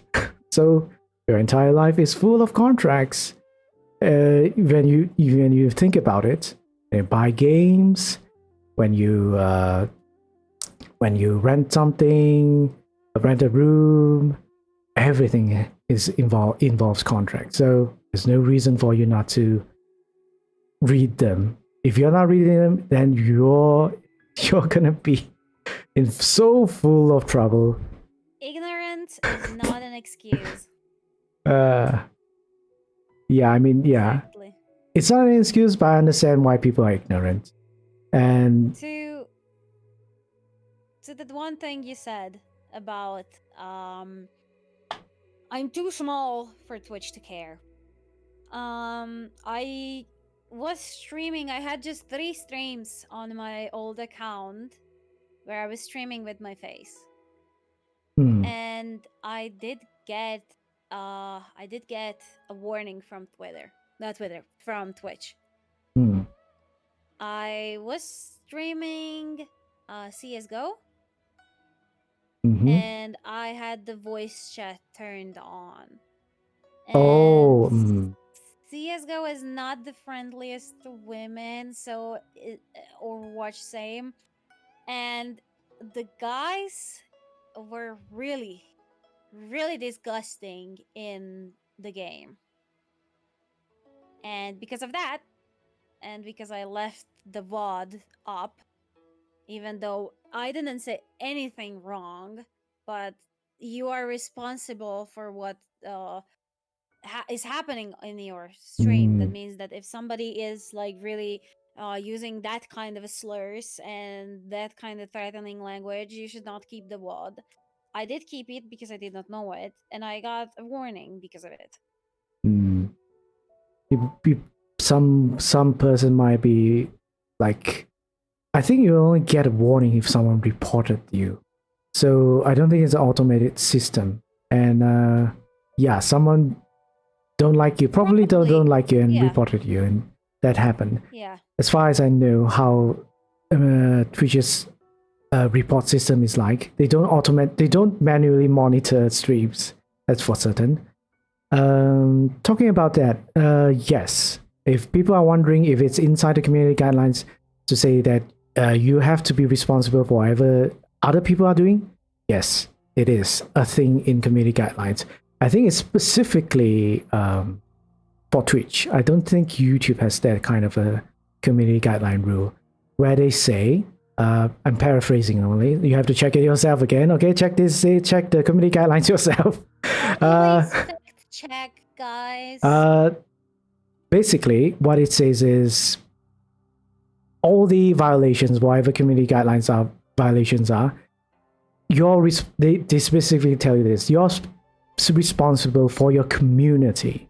You're responsible for whatever you put out in your content. So whether it is someone that is a chatter, someone that is a viewer, someone that is playing with you, collaborating with you, or just playing with you and together, it just appears in your streams. Like there are people who do vlogging streams where they go around on streets, or go on vacations or something, go into different countries, take trips, just vlogging, streaming. Anything that happens on stream, you're responsible. If let's say while you're vlogging and some sort of a crime is happening, or some sort of a racist thing is happening, some people are giving hate speech, you're not supposed to stream it. You're not supposed to direct focus on those to those things that's happening around you, surrounding you. You have to move away from the situation, get yourself away from the situation.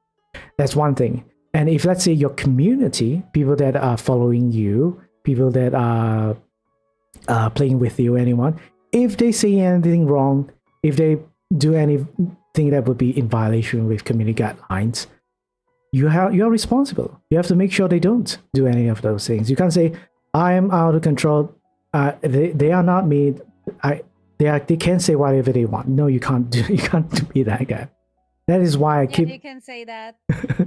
You can't say. Yeah, my fans can say whatever they want. It's not my responsibility, but it is your responsibility, according to the community guidelines, at least.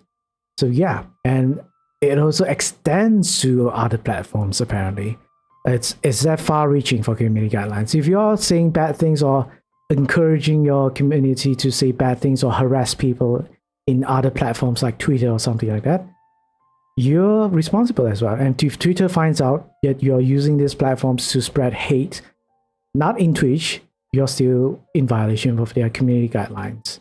So there's that, right?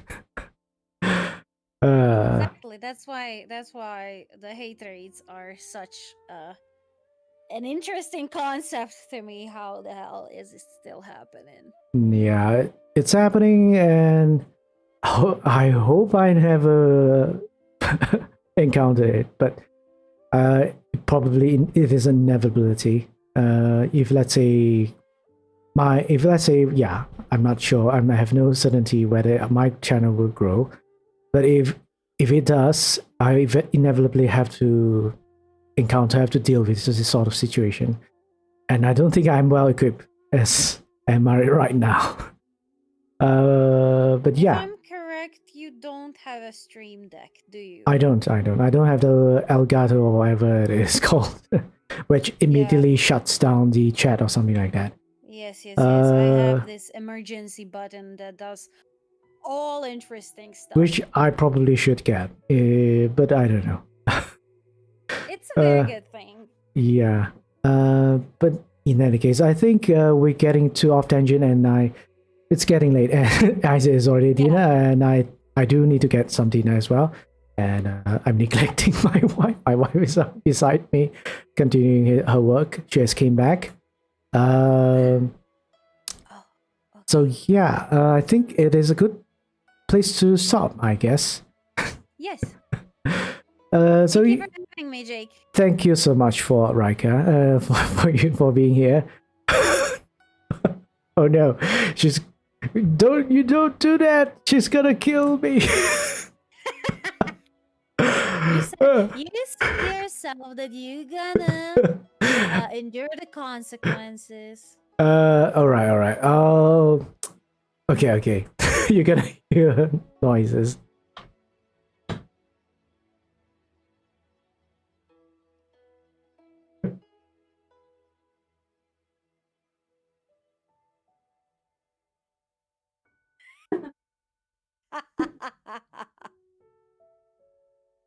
I heard the angel. The angel has spoken. She is still working even after coming back home. She is a hard worker. So anyhow, thank you everyone for coming by. I hope this weird impromptu podcast stream was fun.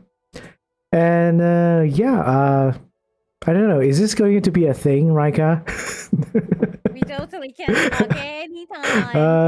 Okay. About any topic. All right, whenever you're free. All right, whenever you're free. You know I'm always free for you. Oh, no, don't say that.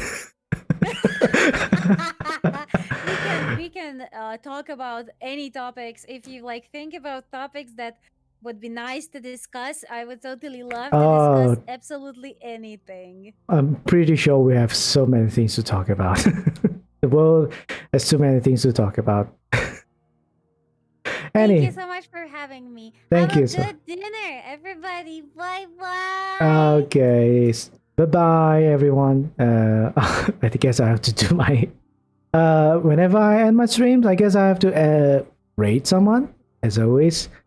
Let's see who we can raid. I don't think Purin is streaming at the moment. Daffy is streaming at the moment. Is she going to be streaming long? Let's see. 2 hours. She will be here. For some time. All right, let's raid Daffy. Oh, need to close that. Okay. Oops, not this one. Daffy, let's go raid Daffy. She's an orca VTuber. All right, literal orca VTuber, not not one that is like anthropomorphic or like humanoid orca, but an actual orca, and it's very lovely. Again, as always, I will vouch for it that you're gonna like her. All right. Anyhow, take care. Oh, wait a moment. Read message. Almost forgot about it. Take care. Stay hopeful, but be critical. Have fun, everyone. Thank you. Thank you for being all here. Bye.